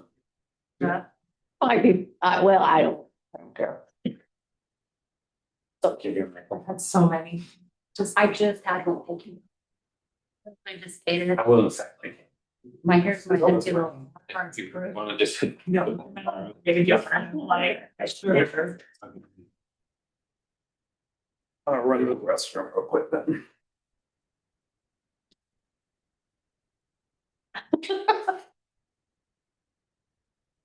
Mayor Beatty, if we were opposite the Sparrow site, the cleanup, that trash pile is already scheduled to get cleaned up. Oh, good. Just so you. We're not recording, right? We are recording it. We are recording. No, sorry, that was not a comment. No. Laura. That's why I was gonna make the joke, I was gonna make earlier. You don't want it to cover the Adjourn. We'll pull a Nixon and erase the There tapes. is one, do you know about the one in Kronberg? Recording pauses. And Yep. So at the south end of Kronberg, not all the way to the end, but fairly close to the neighbor's fence. But not by the so the underneath Kronberg path is always a problem. People would We're kind of in a break. stay under there. It's not there. It's out in the middle of a field. There's a giant You still going to? plastic tarp over a bunch. We're going to. Okay. Guess what? I will. Really happy. What? We're going to Portland twice a week. Oh, And Salem 0 times. University happens, right? Is there's Yeah. back office, so we're able to go there. It's not technical. It's like out on the I-5, but 25 Yeah, minutes. yeah. If you versus just an hour. come in at the River Road light, Yep. and have one more chocolate. Right. Are those all dark chocolate? I'm not that I don't good. think so, no. On the I-5. I If you had a protected bike lane on the I-5, I'd probably still die, but. Don't you have an e-bike? I could hustle. Yeah, from a river back close. Yeah, okay. I get up to like 20 miles an hour, so. As long as people are fine with that. Okay, we lost our finance director. That's fine with me. I'm so tired. There he is. All right. All right. Sharp, dude. Thank you. Mhm. Either way. I feel like Michael would be cool to party with. I swear to God, something about his personality tells me he'd be real cool to party with. Like you. Maybe. That's such a good way to kick it off. Party. Take this guy to the casino, man. This is the party. Are we ready? We are here to talk about the fee schedule, which is my favorite presentation of the year. I am up here. And I know little to nothing about most of these fees, and I sit up here and I answer your questions very poorly. So this year, my friends, I have the Beatles song with a little help from my friends in my head. Peter and Laura here. We're gonna provide detail and depth to your questions. Also, major kudos to Matt Deeds, who really did a lot of this work. I've been deep into budget stuff and a lot of different other areas. And so he worked with all the departments and kind of worked through the fee schedule, looked at it. And so I want to give him credit for doing a lot of this work. And thank you to AI for updating that fee schedule to City of Milwaukee. We're here to talk about the 2027-2028 fee schedule, and this is part of the biennial budget review process. This is just a review of the fee schedule. The final adoption is scheduled for June 2nd. These are reviewed yearly, and also it's of note that we can make changes mid-year with your approval. So last year we made some tree code changes that got updated mid-year. I also want to point out that I hate this document because it's in an old Word document from 2014 that is poorly formatted and poorly page break. So on the format you guys got in the study session guide, I apologize that it didn't look right. It looked good on one format, but then it got a little wonky. One of the things, my wishes is a budget software that I have in the budget. And in that, it produces a wonderful fee schedule guide that I would love to use in the future. So I put up the rest in peace for the current fee schedule that last go round. No, it's fine. It's fine. I kind of chose to chop this up into a couple little bite-sized topics. Recent fee changes that we made over the last year. One, we did a 3% payment card processing fee. That began February 1, 2026.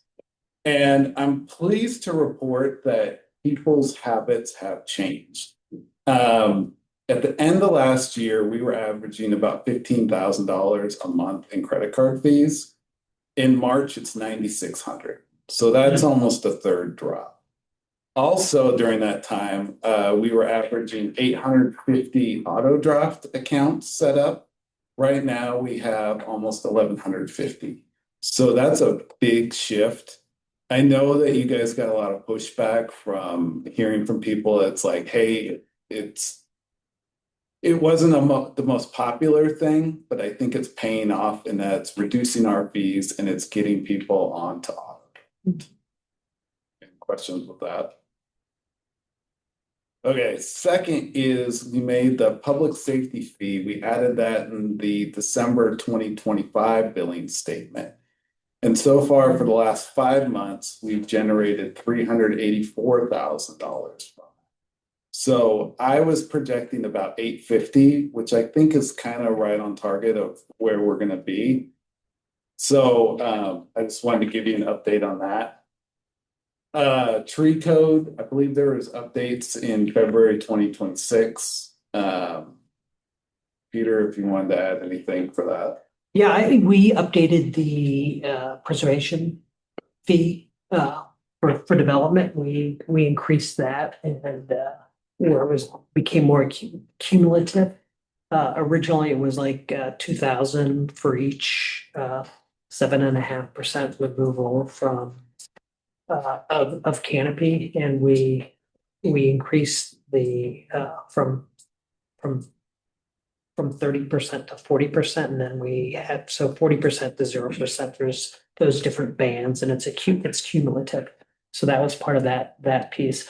I think moving forward into this update here, one of the things that we also wanted to do was adjust the retained significant tree credit. Currently, I think we have in there a 12 inch to 20 inch that we were giving 125% canopy credit. We wanted to align that with the significant tree removal fee.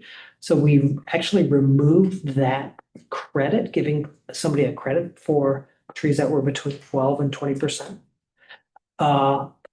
And then I think we also have, moving into the tree fee, some clarifying language on that fee in the preservation calculation to make just to clarify how it becomes cumulative.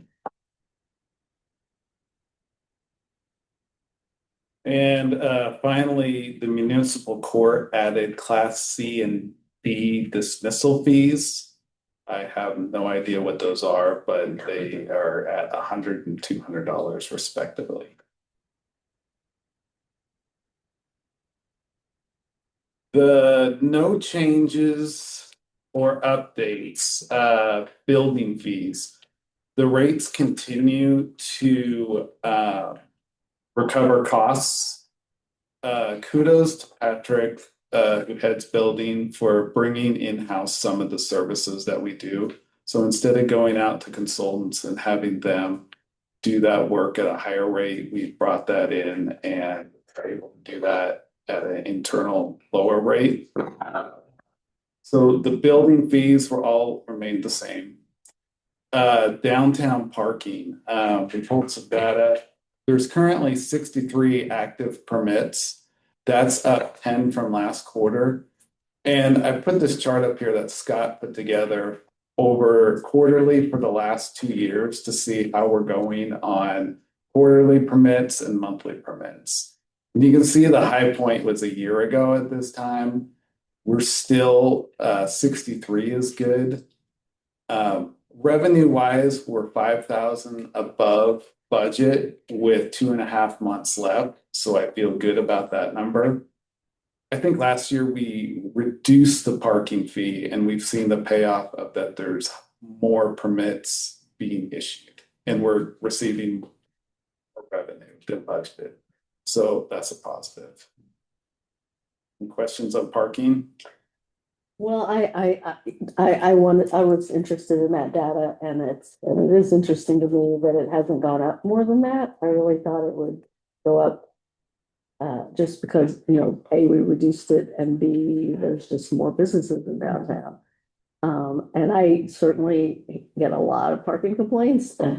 I guess I'm worried that I'm fine with it for now, but two things to keep on people's radar screens. One is when we get to a higher level of, I don't know do we know what our parking count, our count of parking spaces is in our public lots?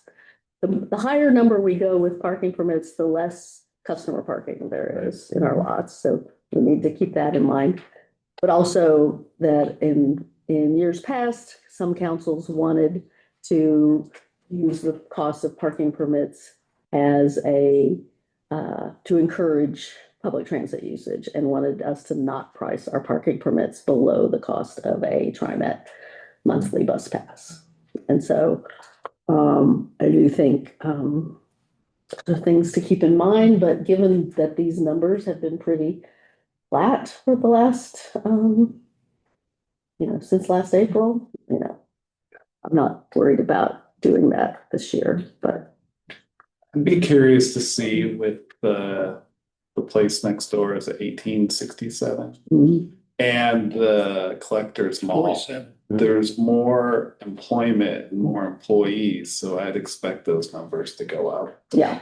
Remind me, folks, I'm sorry, I'm gonna play I was out for 3 months, so I don't remember card, but we also, I think, did some internal operational adjustments that allowed if say an employer has two employees that work opposite shifts, sharing a parking pass. That was something our business community had asked for a long time about, and I believe we created kind of the mechanism that enables that. So that could be why that peak in April of 2025 is 100% Freeman Keeper open and their employees needed. But I'm wondering if it tapered off because they were able to work out some of those sharing. I believe we did, and we talked about it, and it was like 2 people, maybe even one. Okay. Okay. Wasn't through it. Never mind. I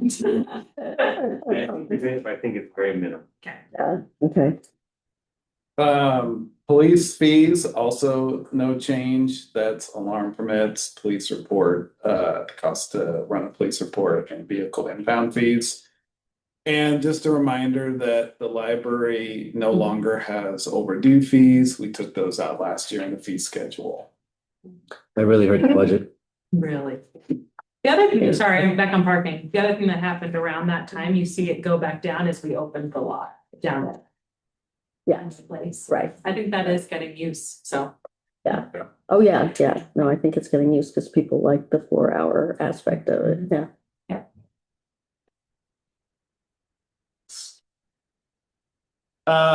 Slight changes and CCI adjustment. So the construction cost index is approximately 5%. And we took that 5% and used that to increase the VLOC and SDCs. We also did a language and narrative update of those narratives in the fee schedule. I don't know if there's anything you want to add about here. Yeah, specifically on the SDCs, I just tried to put in some more descriptive language on how the SDC is charged, what we use it for, what's the sort of the methodology behind it. I think you can see that information in the fee guide. Also, planning fees, there's a slight increase in annexation fees, and that's to capture cost recovery. I believe that there was some metro fees that for annexation that increased. So we updated accordingly, and then updated current terms and practice just to update for current standards. And if I could just add, there was a few fees in the planning fees that were increased slightly. I was talking to Vera about it today, and they haven't increased any of the fees since she's been here in a lot of these application reviews. So things like, type 1 review is 200 before, now it's 250. We changed, I think, six of the fees, increased them just slightly to more capture the cost that is required to process. As an interesting anecdote, Captain Cherubino property out at the coast, and what did he say, Mike, that he had a planning question, he wrote in to, I think it's Tillamook County or something. It was like, hey, could you answer this? And just to answer his question, they wanted to charge him like $60 of planner time. Wow. So Any you get questions? a lot more customer service here for free before we start charging fees. Finally, right-of-way license fees. The application doubled from $50 to $100. And then the 5-year license fee doubled from $250 to $500. I have a question about this. I saw this and I don't know what it is. Because if you go further into the package in section 5, there's all these detailed right away fees. And so I didn't know what this one was for. What does it do? What are they doing when they give us that money? I think this, I might be speaking out of line, but I thought that this was like Verizon or anybody that like that. I'm just saying in section 5, there are page after page after page of very detailed right of way fees. And I just didn't know what the difference between those and this are. That is different, the right of way licenses, right? Is that something to do with the use of the right of the way. use of the right of way? That's different than developing in the right of way. So does that mean that Verizon pays $100 to operate in Milwaukee or something? I don't know. So last year they renewed one and they went through this approach. I think it was $50 that they paid last year for a 5-year thing, but they did pay for this. Why is it so low? Well, So, I mean, they have But there's also, franchise. if you go to section, The license fee. So this is just, we move from franchises to the right of way code. Mhm. And when we get an application, that takes staff time to process it and work with them. So I believe this application fee is just covering that. But then they have to pay, well, just like PGE and Northwest Natural have to pay us a percentage of their gross revenues. The licensees are, it's a new word for franchisees who are utilizing. it's almost like a business license. Mhm. yeah. Yeah. But so the license it doesn't supplant any of the franchise, the other fees. fees, right? Yeah. It's just It's that process. saying for 5 years, you can come here and you have to do your thing again in 5 years. And we look at it again in 5 years. We review. We review it. I think I send it around to Peter, Jen. I mean, They have their an license have to do with how much wire they have running under our street or over our head or nothing. No. That's all detailed in section 5. Okay. Okay. Section 5 is really about development services in the right of way, whereas this is section 15. Section. 15, is that what you said, Peter? Yeah. Which is really about Page. utilizing our right of way for your profit making thing. There's, It sounds like a business license fee. it's. Yeah, like- that's how it reads too. It's like a 5-year license to use our right of way. Yeah, okay. Plus then there's the fees below there's a it. fee, separate fees like PG and Northwest Natural have an Yeah. 8% of their gross revenue. Yeah. You know, the small cell or communications, 7% of gross revenue, cable, 5%. So Yeah, Is that common for it to be so low? It just seems like a 5-year license for that is cheaper than a 5-year business license in Milwaukee. I think because we're getting, the real money comes through the gross revenue piece. So let's take PGE. PGE, when they come to do their right of way thing, they have Yeah. to give us $100 when they submit their application. Right. When we issue their license, we charge them $500. And then every quarter, we're invoicing for a quarter of their revenue. Yeah. So I think these are probably fairly standard, but. It got doubled. It was doubled. It used to be 50. Yeah, I was just curious. I retract my question. Let's go on. Do they pay a fee for they have these boxes, different places and stuff like that? Or that's just all kind of comes with their I think it's license? That might be one of the attachments to facilities within the city's right of way, other than small cell wireless. So Yes. a utility box might be that 6,333. or it's part of that 7% gross revenue. It's generally those are communication pieces. Okay.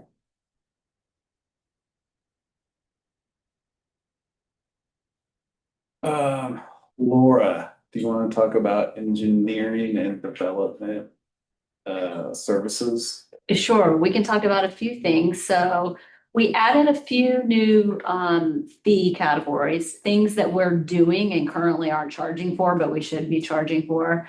And so that is, we've got the right-of-way plan review, because a lot of work is done in the right-of-way. So we need to be charging for the review that we're already doing. So we have minor and major review. We also are looking at, we're addressing. We haven't been charging for addressing, and so that takes time. And then people don't actually sometimes use those addresses and submit a whole new site plan, and then we have to address it all over again. So we're now charging for addressing. or we will be proposing to. And then also looking at site reviews, major and minor site reviews, and also re-inspection fees. There's a lot of times when we get called out to go do an inspection and nobody's there, and we don't inspect the thing. And so it's a time thing, or they haven't done something correctly. And we tell them that they need to fix it. And then we still have to go back out there and look at it again. And so therefore we would charge them another inspection fee. And that is standard practice. It's just not something that the city has been doing. So trying to just capture that time, and that is partially coming through building. And those are the only fees that I believe that changed. And then I can Oh, speak to Peter can speak to that, yeah. the moratorium Well, surcharge. before you go on, so addressing. Yeah, Does that mean like interface with the post office and stuff to establish an Yeah, address? sure Okay, does. okay. So we Working do with that. Clackamas We Fire, do we that. do that. Yes, we work, and we assign, we figure out what the address should be. And then we coordinate with all of the other agencies that need to know what the address is. So is So sometimes- 150 enough? 150. That is the rate that I think that the building team looked at and felt like it was appropriate, based on what other jurisdictions do. Okay. 150 a unit, so you got a 20 cottage cluster, it's 20 addresses. It's Okay. not one, it's 20 Okay. because of 20 different units, Okay. right? Okay. And then on the moratorium surcharge is a fee that we charge if we've just recently, resurfaced or paved a street. So we're trying to reduce the utility cuts that go into the, from other utilities. Yeah. Like PGE or Northwest Natural. So trying to make sure that if they do have to go in there to do work, that there's a fee associated with that damage, and it declines over a 5-year period. Your city manager is not exempt from this, as I up River Road next week. And do we give them notice of like we're mapping for the grind and inlay? Do they actually know so that they can come out? Do they get some notice some months in advance so they can come out and do whatever they might want to do? I will say we do a better job on the larger infrastructure projects. Maybe not the best job on our like slurry seal or just grinded inlay projects. That's something we probably can work on a little bit better. But those are the kind of things that we want to try to avoid, having somebody come in and dig those up for sure. And our building service, so they'll get a right of way permit to do work in the right of way. So the building services division handles that right of way permit. Moving along to utility rates. It's Peter was talking about before, the new water rate design, the tiered approach is in the fee schedule. It's kind of being overshadowed by Rebecca in the corner, but you can see from 27-28. And then there's updates to SAFE and SS&P. The SAFE fees went from $711 this year to $775 going into next year and $814 going into 2028.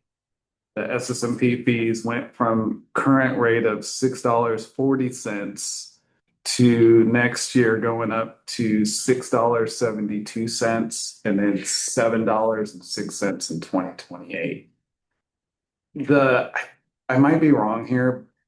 Peter, correct me if I'm wrong, but the remaining utilities remain unchanged. Yeah, we're not making any adjustments to our water and stormwater fees. And just a reminder, the SAFE SSMP, that's, when a couple months ago we came, or more than that, we came with the sort of 3 approaches, like kind of whole stay the course, but you're gonna start, they're not going to cover your costs. A middle of the line approach, which allows us to do the safe street enhancements and the safe spot program for a let's keep doing big capital projects and go after a bond. And we got direction from council to take that middle of the road approach. So this is what funds the ongoing safe street enhancements and safe spot investments in the CIP. I have a question real quick on the safe one. The mobile homes, so we have a low income exempt, but then we charge for mobile homes. Aren't a lot of people majority of people that live in mobile homes? Okay. Typically low income, does that have a? I mean, it depends if they meet our income thresholds Right. and those eligibility pieces, so. I guess like, how, do we know how many? Just out of curiosity. I don't have that information of how many people that live in mobile. That's a mobile home park, right? But the exempt would, Right. like, the exemption covers that too, right? Like, if you're low income, you live in a mobile home, you're not paying a separate. No, you're not fee for the paying mobile anything home. at all. Yeah, okay. Well, so if you live in a mobile home park, and maybe the mobile home parks are similar to multifamily housing, right? So that's the fee that we charge that development, that multifamily development. So if it's a mobile home development or an elderly housing development, that's the fee that's associated with that. And that's based off of the number of trips generated. So if it's generally an individual customer, probably is seeing a discount, but like, I'll say an individual, if there's an individually owned, these are commercial, I should say. So the elderly housing mobile home, that's a commercial property generally, and we're charging them based on the number of trips generated to that property. So Does that you're, make sense? I mean, you're calling it commercial as opposed to residential? Because it's billing, because they aren't individually billed, they're billed. Right, yes, yeah, Okay. Yeah. exactly. I'm sorry. But it's still per unit, though, right? Per unit. So Who pays it? well, yeah, if they Well- aren't eligible for the low income because their So mobile home park HOA is the mobile home park pays that fee, or the housing But they're collecting it from the residents. So. as part of the rent, yeah. It's built into their monthly payment. But then, so anyone that lives in a mobile home couldn't get the low income exemption. Well, I would perhaps, yes. It's Similar to the multifamily, we have not figured out a way to pass on the exemption to those for customers. restaurant. Would they generally have like 1 or 2 meters? I can't think of any mobile home parks, but if there's one with like 20 or 30 mobile homes on it. They're not having 20 to 30 different meters, they're having like. There's generally a master or a main meter that goes in to feed that development. And the mobile home park owner may sub-meter that and charge their customers a fee.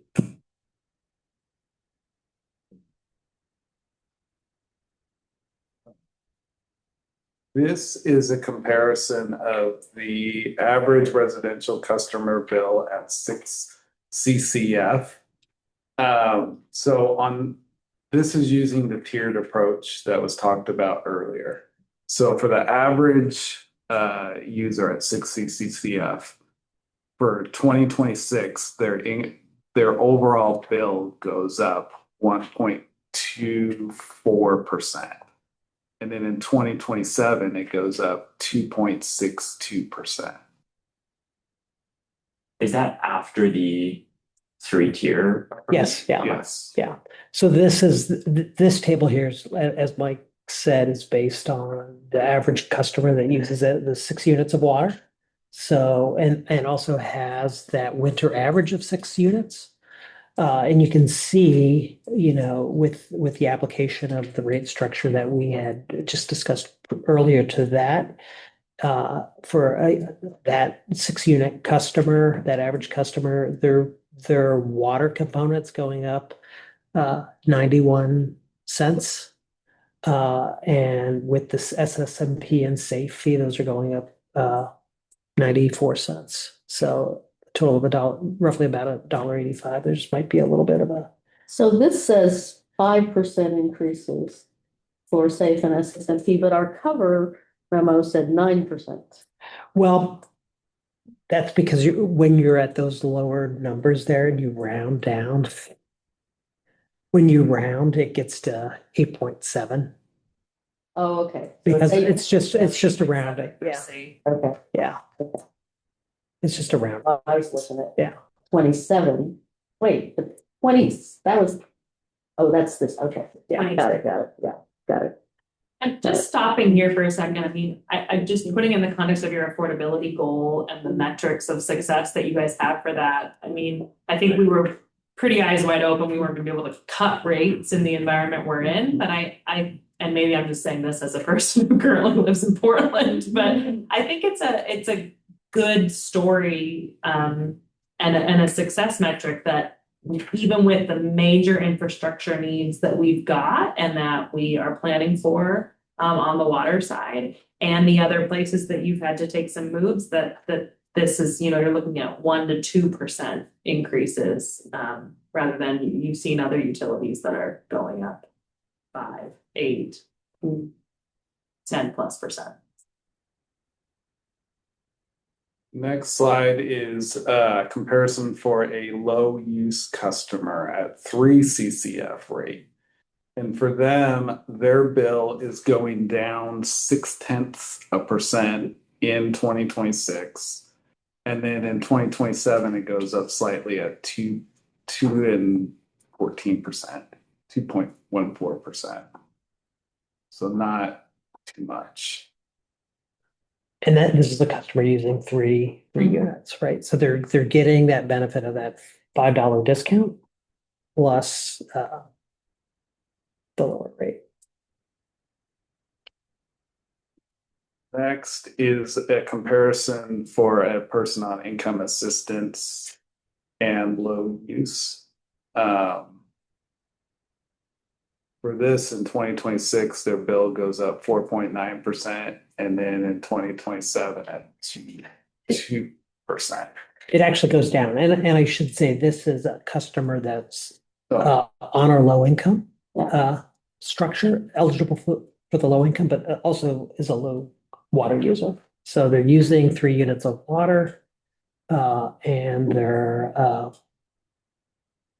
they're also on that low income assistance program. So you can see that we were talking about that earlier. So like the water component of that bill, of somebody's units like $5.95, really, really pretty low. And when we look at those discounts for low income assistance, we cut the on the sewer service fee, we're cutting the base fee from in half. Yeah. And then we're also giving them a discount on the consumption component of that wastewater piece as well. That's a hell of a water bill. The stormwater management piece, we cut that bill in half. And then Safe and SSMP, we're not charging those customers for that. That's a huge deal. That's such a huge difference. No, it is, it's good. It's massive. And that base fee, that's really sort of the treatment cost. That's to pay for the treatment cost that Wes. We're paying Wes Yeah. that fee, yeah. And is Wes discounted for us? We're passing We just through. administer a pass through, yeah. They don't give us they don't give us that discount. Next is a comparison of our average utility rates by neighboring cities. We are kind of in the middle there with that little yellow line. And this is as of the rates going in July 1, 2026. Yeah, you can see the FY27 is sort of on the little bit to the right of center, and then the FY28 is a little bit left of center. Yeah. So, and Peter, correct me, we're comparing, this is like to what data we have available of our comparators. Many of them are going through budget processes right now as well. So it's a little bit apples to oranges. We're probably comparing to some of their older or too soon to be outdated rates. Mhm. Well, I do know Oregon City's on the opposite year of us, so theirs is probably not changing. Okay. Yeah. But I don't know. Some of these differences are pretty remarkable. Yeah. You look at Lake Oswego and West Lynn, Mhm. which are next door to each other. You think about a $12 utility fee in Portland. Yeah, yeah, I mean, this isn't showing other fees, right?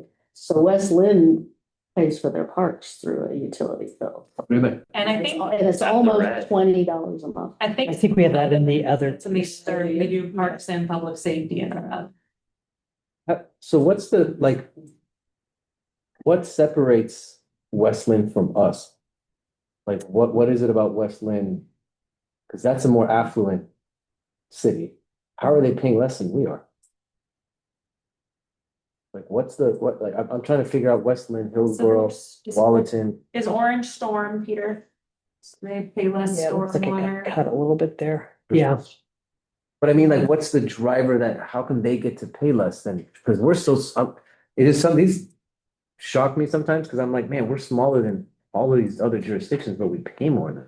Well, I mean, Westland's a little bit bigger than us, right? The population's a little bit But bigger. Beaverton? So Beaverton's a lot bigger than us. So Yeah. I guess where I was headed though, like each of these communities have their utility structure is not necessarily the same as ours, right?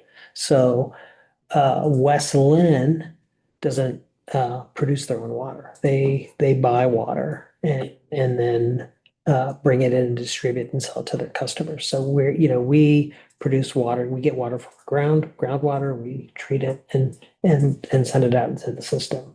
We don't treat our wastewater, right? So like everybody, it's not always apples to apples. Some of these communities run their own wastewater treatment facilities, right? So it's not always apples to apples. Yeah, There's always a that's little what I'm bit of asking difference. I'd like to know what those differences are, just because, it just, when the bigger jurisdictions are less expensive, that's when that's where I get a little bit like. how can West that- Lynn isn't.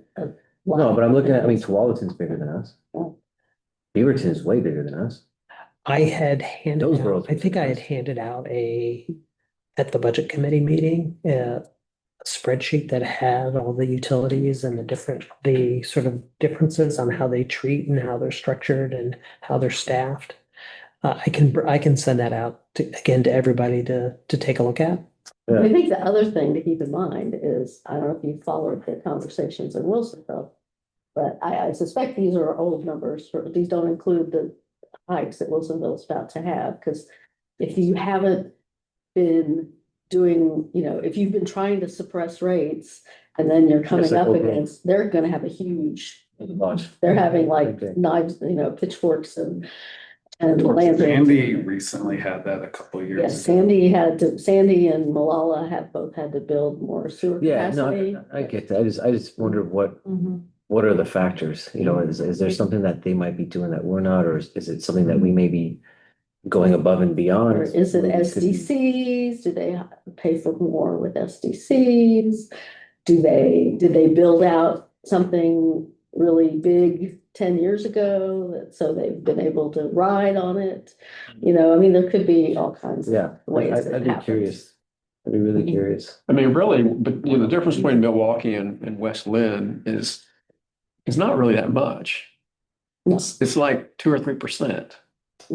No, I mean, right, but when you look at the demographics of the cities, it's like West Lynn is a way more affluent city than we are. Their MHI compared to us is probably a much bigger, probably more comparable to Portland than anything else. So when you look at that, you're like, why is this is a lower income town paying higher for their utilities and a higher income town paying less? And then you look at Tualatin, same thing. They're a little bit more upscale than we are, and they're 111. They're $40, $41, $44 less than we are. And I know they've invested. You can see that, some of these things don't even have all the color bands. So, there's a lot of. It does. That's why I'm using Tualatin. They got the same color bands that we do. Yeah, but Beaverton and doesn't. There's a lot of detail in these that we. I mean, I'm gonna reach out to them and find out what it is, because a bigger city, more infrastructure requirements, more usage, more people, more affluent. why are they paying $40 less I think a month? the other question we don't know is, what was presented to us by Mr. Ghilarducci about costs of, who, are they apportioning the costs of service correctly? You know, do they have industrial, like Tualatin has a lot of industrial, a lot more industrial than we have. Or is there industrial maybe to some degree subsidizing their residential, you know? Yeah, I'd like to do some, I'd like to kind of pick their brains on that. I just want to know what the big difference is, because for the most part, we should be pretty similar, I would think, or we should be more on the lower scale. So when I see some of those bigger jurisdictions with less, I'm like, damn. Hillsborough, I can kind of understand because they have more of that space for that industrial stuff or. And yeah, structurally, what have they done over the last Yeah, few decades to right. arrive there? Yeah. I don't think this is something that you can wave a magic wand and. No, and I'm not scale. saying that. I'm just, How do we- I know since I moved here and I was interested in this, this has always caught my attention because we've all, before, when I first moved to Milwaukee, we were second to Portland. I like you looking at a map, picking where to move based on its utility rates. We're second to Portland, so look how progress. Yeah, right. No, yeah, of course, we're doing a great job. That's fantastic. I'm just curious when I see I'm just like, you know, some of the other jurisdictions, I'm like, well, they have a lot more infrastructure costs. They have a lot more people. How are they able to manage a lower water bill? Just it never hurts to just see if there's something that we may be missing, but I don't know. I'm just curious. But yeah, we are in a much better spot because we were second at Portland not too long, or no, second to, yeah, Lake Oswego was lower than us when I first got to Milwaukee. Not by much. They were lower than us by like $1, but still. Now we're right where we. I mean, each of these communities are different in terms of how they provide utilities to cities. I Right. mean, Milwaukee is really one of the few, and even I was about to say one of the few that's like a full service in terms of providing, but we don't even do the wastewater treatment, right? So, like West Lynn, you know, they get water. West, they're you know, they're a surface water utility. Yeah. So each of them are different. You know, they're a South Fork, customer. Well, and I will say, Sewers. $100 for Newburgh sewer? That's wild. West Lynn and Tualatin, well, and Beaverton, but West Lynn and Tualatin in particular are really low on the surface water, stormwater. And I do know, like, that's been a thing I feel like cities are slow coming to reckoning with. Like Milwaukee was very proactive about that, and it was the council like a year or two before I was first elected to council that sort of bit the bullet and, you know, Change the whole raise billing the structure. raise the rates and stuff. But you know, I don't know if you followed it, but it was quite a controversy in Oak Grove Yeah. because they had not been charging much. Oklahoma water service. Yeah, we talked about it in West. Yeah. They're having Yeah. it's like a nightmare now Yeah, for them. yeah, because it's a pretty big It's a huge jump jump. for Yeah. people. Oh, yeah. Yeah. It just always fascinates me. And so some of these may be just not really catching up to where they should be, you know, so. I mean, we're moving in the right direction, that's for sure. Okay, moving along. The things yet to be determined, solid waste rates. We're gonna spend Cinco de Mayo with Chris Bell, who's gonna be here to talk about his review of the solid waste rates. All of the haulers have submitted in their financials to him, and he is busy calculating and determining what his recommendation for those rates to be. And then business license fee. It's currently at $175 base fee. And then I think it's $10 per based on employee count. Sierra is coming to you guys in a couple of weeks to discuss what we want to do with that in 2027. I think she did it to council too, but she did an internal meeting where we're considered one of the higher in the metro region. So we were talking about maybe we want to reduce it. And in the budget that I am putting together, reduced business license fees a little bit for that. So that's a discussion that's gonna come up in a couple weeks. I just want to give you guys a heads up on it. You know, I think that's, certainly a good discussion, but the question I would ask is $175 business license fee affect anyone's decision to move to Milwaukee? And so I have doubts about that. Yeah. I mean, I just think that there's other much bigger issues than a $175 cost. And I think that's absolutely correct. And I think when Sierra comes and is talking to us about the business code section, it's not just going to be where's the rate gonna be set? Because we got a lot of data through that business survey about how should the city and our support and interaction with the business community look like? Because that I think does drive whether business. I agree. Yeah, I do know that fee though, based on that survey, is an issue. Yeah. Like they're more like, what is that money go? They want to see it going towards something. So if we do talk about reducing it, I'd rather see that reduction go towards something. And That there's the benefits the business. there's a more comprehensive conversation, definitely, kind of about marketing and tourism and sorts of good stuff. These are TBD in the next month. Oh, you're having that soon? I believe that's on the forecaster for. Okay, I thought from the staff report or whatever that we're keeping the current one for this year and we were having the discussion over the next year. I think you will be asked to approve the fee schedule with this rate, but we are going to be start having the code change conversation. The business license fee goes on a calendar year basis, not on a fiscal year basis, so you have time. That is all I have. Questions? I could kind of ask them. Could I ask, I know we had talked last year about tiering our transportation SDCs based on proximity to transit. Is that something that we could still pursue for this budget year? We actually, Laura and I just had a meeting with John. Was it last week? Hey, John, it's nice to see you in person. Yeah. Talking about our transportation SDC. So they are in the process of updating our transportation SDC methodology. Based on the new TSP. We've incorporated the capital program into that. I don't think we've actually had that question about proximity to transit and how that might impact an SDC. So I'll need to follow up with John on. But so we will be revisiting the transportation SDC in the coming year.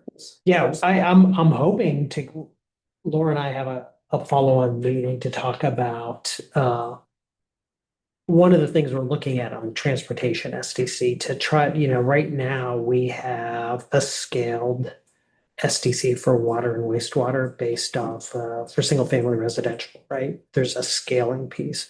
We've discussed applying that as well on the transportation side, but also expanding that square footage to not just single family residents, but also to do triplex and middle house. Dwelling unit is dwelling. A dwelling unit is a dwelling. It's all based on size. So looking at expanding that, looking at that on the transportation side, but then coming back and then expanding that into the water and wastewater SDC.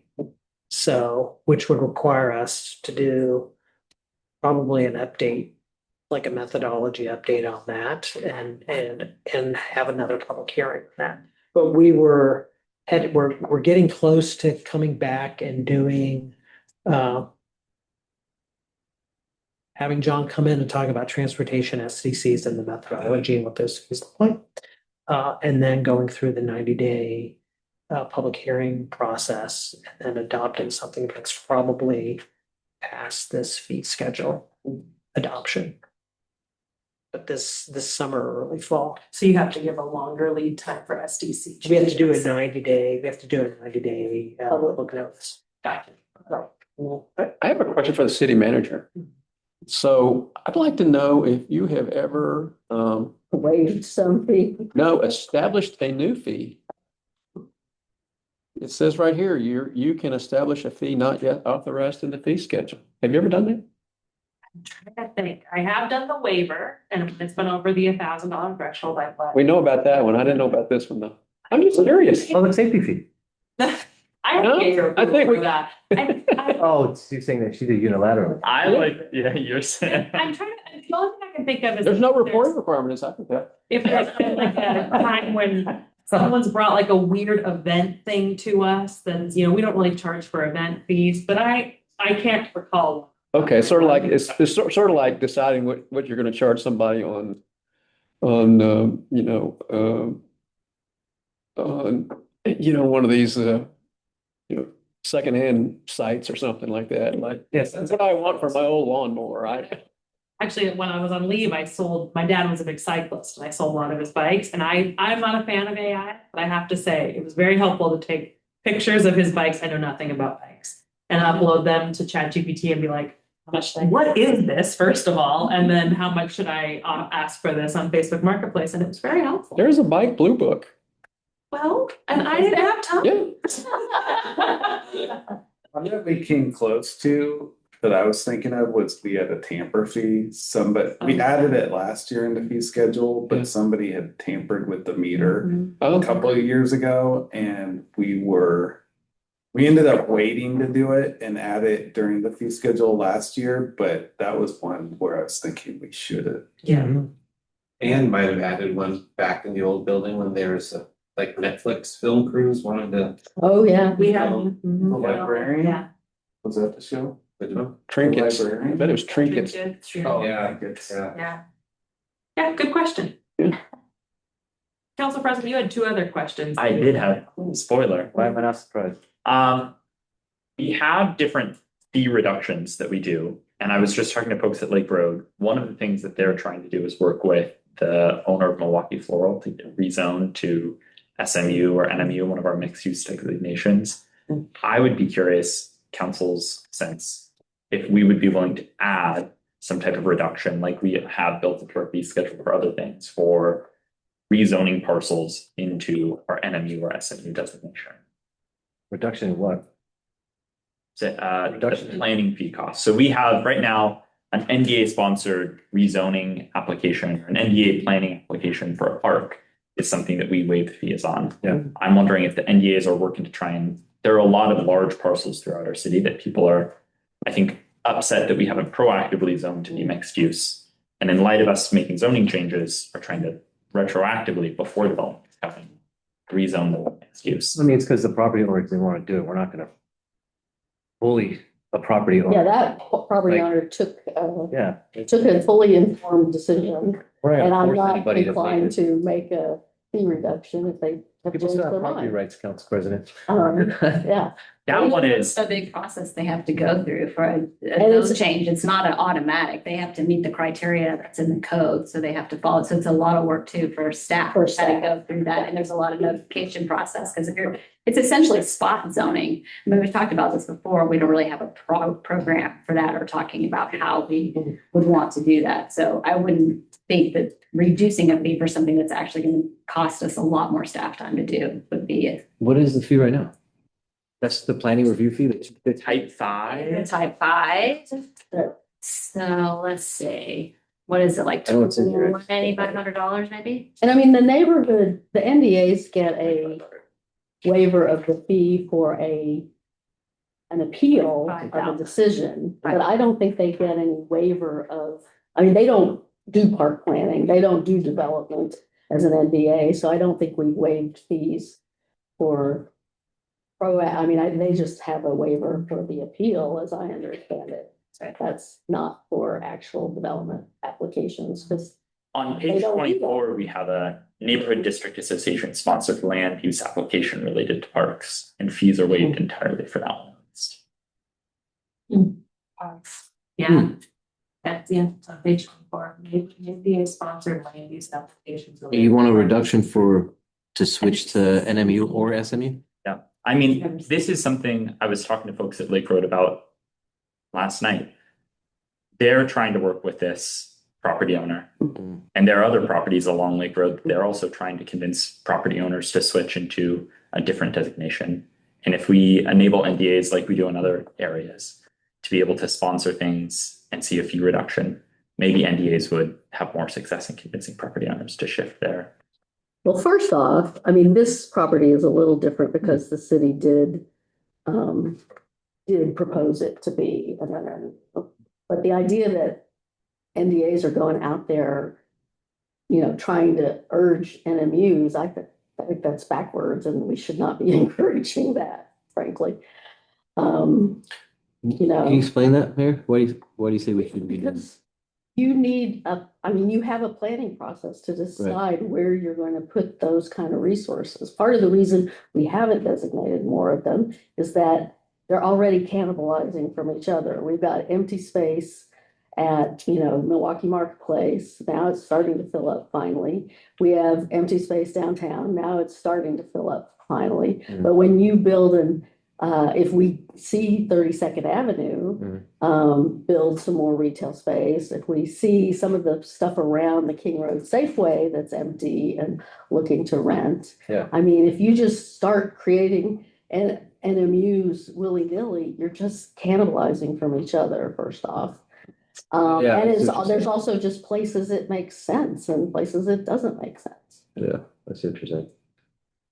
So Yeah, I'm not inclined to encourage NDAs to be. Although there is a cafe, Bloom Cafe is going in on that, yes. And that's allowed. I mean, that's. Yeah, allowed. I mean, I feel like there is Where's this going? in the 43rd or 42nd 42nd and and Harris. with a massage parlor. Massage parlor. But that's a neighborhood hub and it's It getting is. activated. So I mean, things are starting to come online, but There's a whole another yeah. 2 blocks of that neighborhood. Right. That are underutilized. Yeah. There's still a Yeah, couple yeah, lots in that neighborhood. You I know, And there's, they sold that and made it a. Yeah, I was encouraged when all the Right? cars disappeared. Yeah. And then a few months later, a bunch of other cars came back. It's like, dude, somebody's gonna buy that because it was only for like 600 grand or something like that they were selling it for and I was like, food carts. It's got to be a food cart park. Well, it was carts, but just cars. Second Food. question that I had, we've got seniors must be at least 65 years of age and a property owner, but they get a 25% reduction in their planning applications. And this doesn't stack, it says explicitly, with a low income 25% reduction. I was wondering I why was we speaking have to Vera that. about that, and she's like, first of all, no one's ever used it, as far as we know. So no one's ever applied for the discount. We don't know when that got established. It's been around for a very long time. Vera said it's been around as long as she's been around, but we weren't privy to those conversations. But I would guess that 65 is a number that a lot of people, a lot of organizations give discounts to because there's an assumption that there's some sort of fixed income, right? And so it's like even for New Seasons or Fred Meyer, 65, you get the 10% discount or 55 these days, you get the 10% discount. So there's a lot of the 65 that's kind of built in. So somewhere along the line, City Council decided to make that decision, but we've never, ever had anyone apply for it that we are aware of. And we don't know when it predates, I think. It predates, I mean, it predates Vera. She's been here for 10 years. I mean, I can see that working though if you put parameters around. Well, the thing is, we Where the- already have a low income resident gets that 25% reduction. And the senior piece says applicant may only receive one discount, senior discount or low income discount. So it seems like the senior discount would only apply to wealthy seniors. Well, they can get a low income or they just can't get 50% by doubling down. Or I guess I mean, Yeah. Stack the. if you're a low income senior, you're already going to get the low income discount. Right, So then the you only can't- people who are added from the senior discount are Well, wealthy a people. lot of places don't allow stacking. I mean, it's pretty common that they don't allow stacking of Well, discounts. there's a wide range of it's not really, I don't think safe and it's consistent with all our conversations earlier to say you didn't qualify for our low income, you're wealthy. There's a whole continuum between qualifying for our low income and being wealthy. Yeah, I hear your point, Council President, but I think Laura's right. We're all speculating what the previous council said. I bet it's about the fixed income piece. So a lot of seniors, wherever they are on that scale from low income to high income, are fixed income. And so maybe that that 25% was a discount accounting for that, but we are all speculating, and if there's direction to change that or strike that, we can do that. You rather see that, like, since it's not used, maybe see that go towards the planning? Or, I think our goal there is covered by the low income. yeah, of course. Yeah. I'm just saying, like, instead of offering, like, are you saying replace, like, your idea is to potentially replace that for what you were saying earlier about changing the, I'm is that a saying reduction you'd like to see if somebody's gonna rezone? this thought one, you I'm were just saying saying, stacking. Planning applications. no, not stacking it. I'm Yeah. saying Oh, that's what you meant. no. Scrap which one? The- Five, this, Yeah. years. If you're- In theory, if we're trying to capture low income, that's captured. Yeah. So the only addition then is if you don't meet the low income threshold, but you're over 65, you get that. And then I kind of question why we're not expanding that more. It's never been used, so I don't think anybody will miss it. Does the low income one have the same criteria as the UAP? It does. It Yeah. said the language in the fee schedule is by filling out the same application used to apply for reduced water and sewer Okay. rates. And I don't know if that's used. Ever been used either? Ever been used. Yeah. So is there consensus for us to strike the senior discount? I'm okay. Yeah, I'm fine. Okay. Okay. Great. AARP is not gonna be happy. No. The low income AARP people will be well covered. They're gonna start Mike, getting nice letters. job. Yeah. Get by with a little help from your friends. Yep.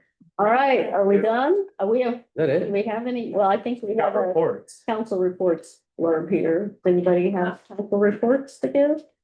I'll defer to anyone with the actual reports, but I do think if we could talk about scheduling that executive session before everyone Okay. leaves. Okay. And your parks negotiation team would like to try and fit in an executive session on Thursday or Friday of this week. Thursday, if at all possible, because I'm technically just not working. Oh, okay, But I- Thursday, like late afternoon, because Thursday night is the Tiger Watch training at the church. So Thursday, like late afternoon would be, oh, we lost. Like Thursday at 4, something like that, could people do that? You guys didn't see that? Thursday at 4. works for Thursday me. at 4? I can do it. Counselor Savage, or Thursday at 4. Thursday at 4? Hi, no council report for me tonight. Okay, okay, good to know, Oh, but. I'm sorry. I was question? also distracted by a conversation. So are we also talking about the scheduling for exec session? Yeah. Okay, Thursday at 4, would that work for you? stay at 4. Let me look.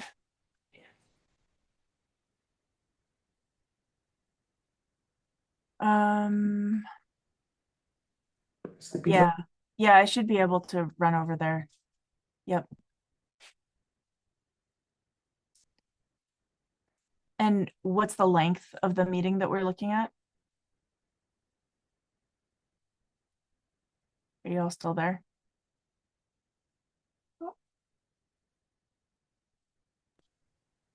Issues with. DHS funding. Can you hear us? Trying to Can figure- you hear me now? Yep, What's the length of the exec sesh? I think we'd be done by 5. Okay. Okay, that sounds good. We have events ramping up around 6 or 6:30, so that'll be perfect. Okay, 4 to 5, Thursday. On Thursday. Will you send a Counselor calendar invite? Kosabati? I think He's seeing his head. Doesn't work? Yeah, no, it does. He doesn't want to. Don't. Day after tax day, can we get a break?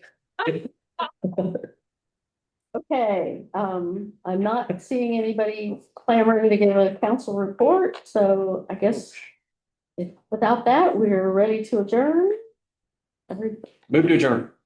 Second? So moved and seconded to adjourn. All those in favor say aye. Aye. We are adjourned. nothing in life is certain except death, taxes, and NCPRD.